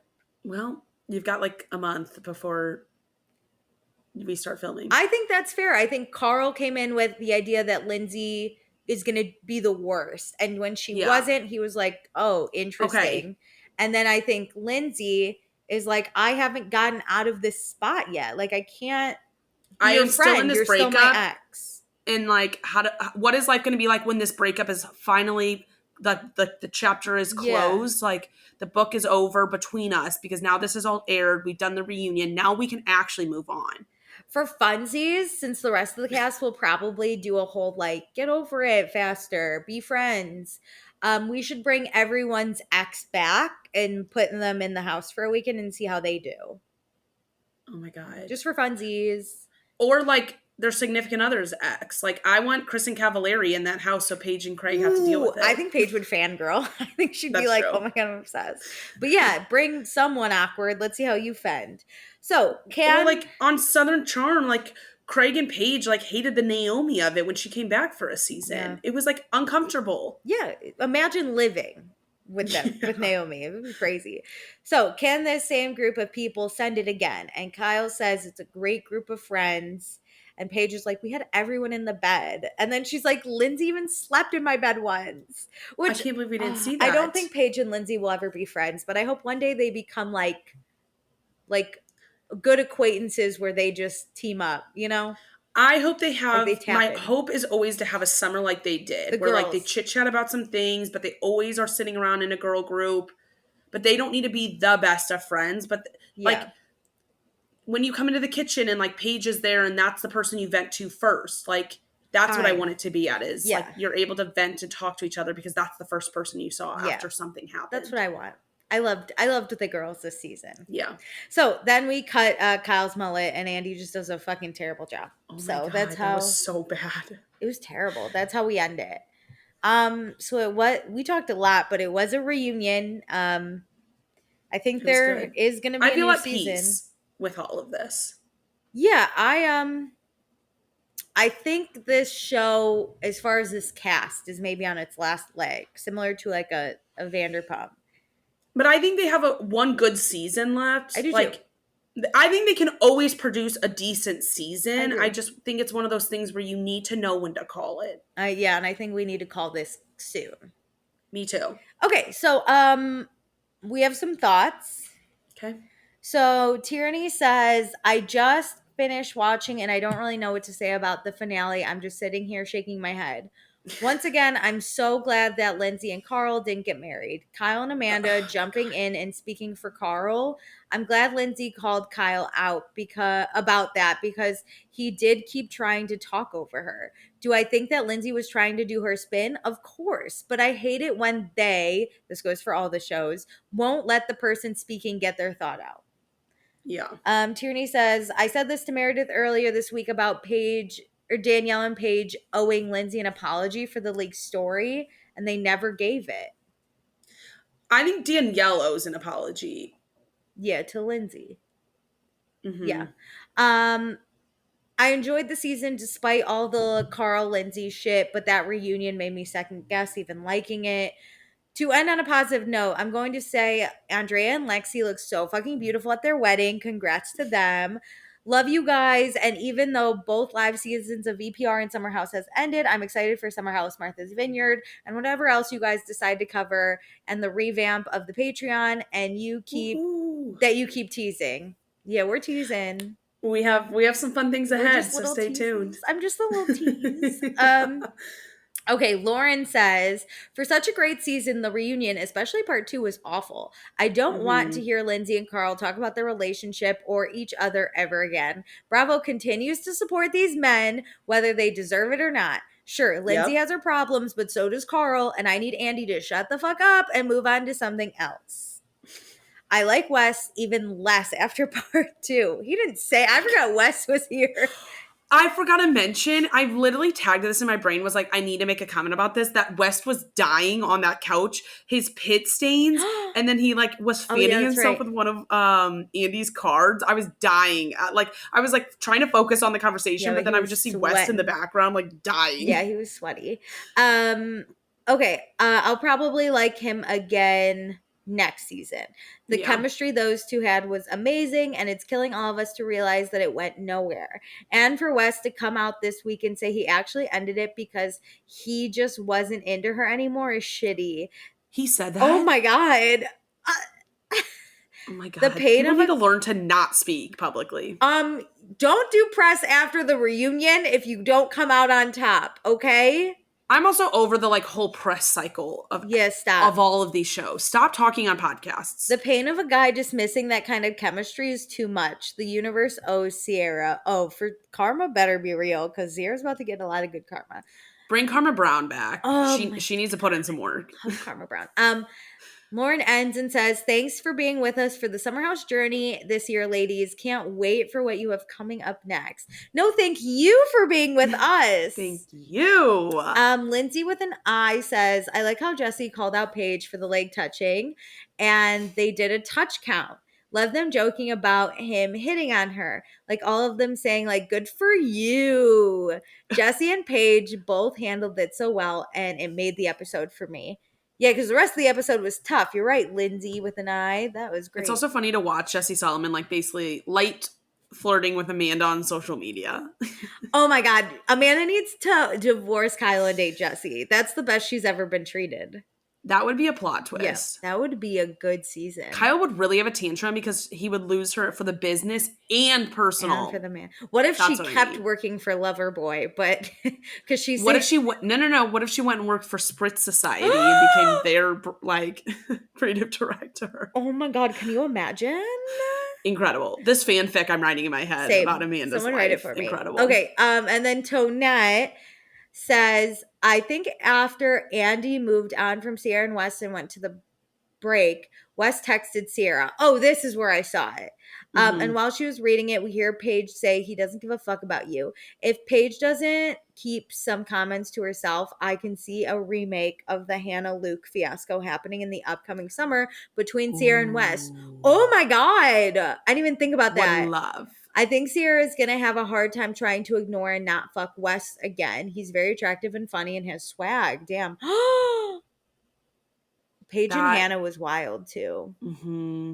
I can't wait to relive that. Okay. I love two women ready to scorch the earth. Agreed. So Tonette also says, I stand behind Lindsay spinning the press to say she was blindsided when she was not. I stand behind Carl finding his voice this summer, and it looked good on him. Kyle vocalizing that no one stood to Lindsay in the past was spot on. Sierra did 2 summers ago and got crucified. Danielle did this last summer and got crucified. Carl did this summer, and again, he got crucified. Lindsay is good TV, but Lindsay has been the common denominator of fights and arguments over the past 3 seasons, so it's looking like Lindsay's the problem. She plays victim year after year. I mean, you're not wrong, but also... I don't think it's victim. I think Lindsay is willing to spar with people, and then she doesn't, like, care. And I think people don't like Lindsay, so they're going to try. But every person Lindsay's fights a tough every nut. summer. What did Andy say? You're not fun to argue with. No. No, I don't want to argue with her either. No thanks. Tonette says, I'd be perfectly okay if next season did not include her. I think they'd have way more fun, maybe a little less crazy and to some boring but more fun. She might not be on this next season. We'll see. She may be pregnant. It's a mystery.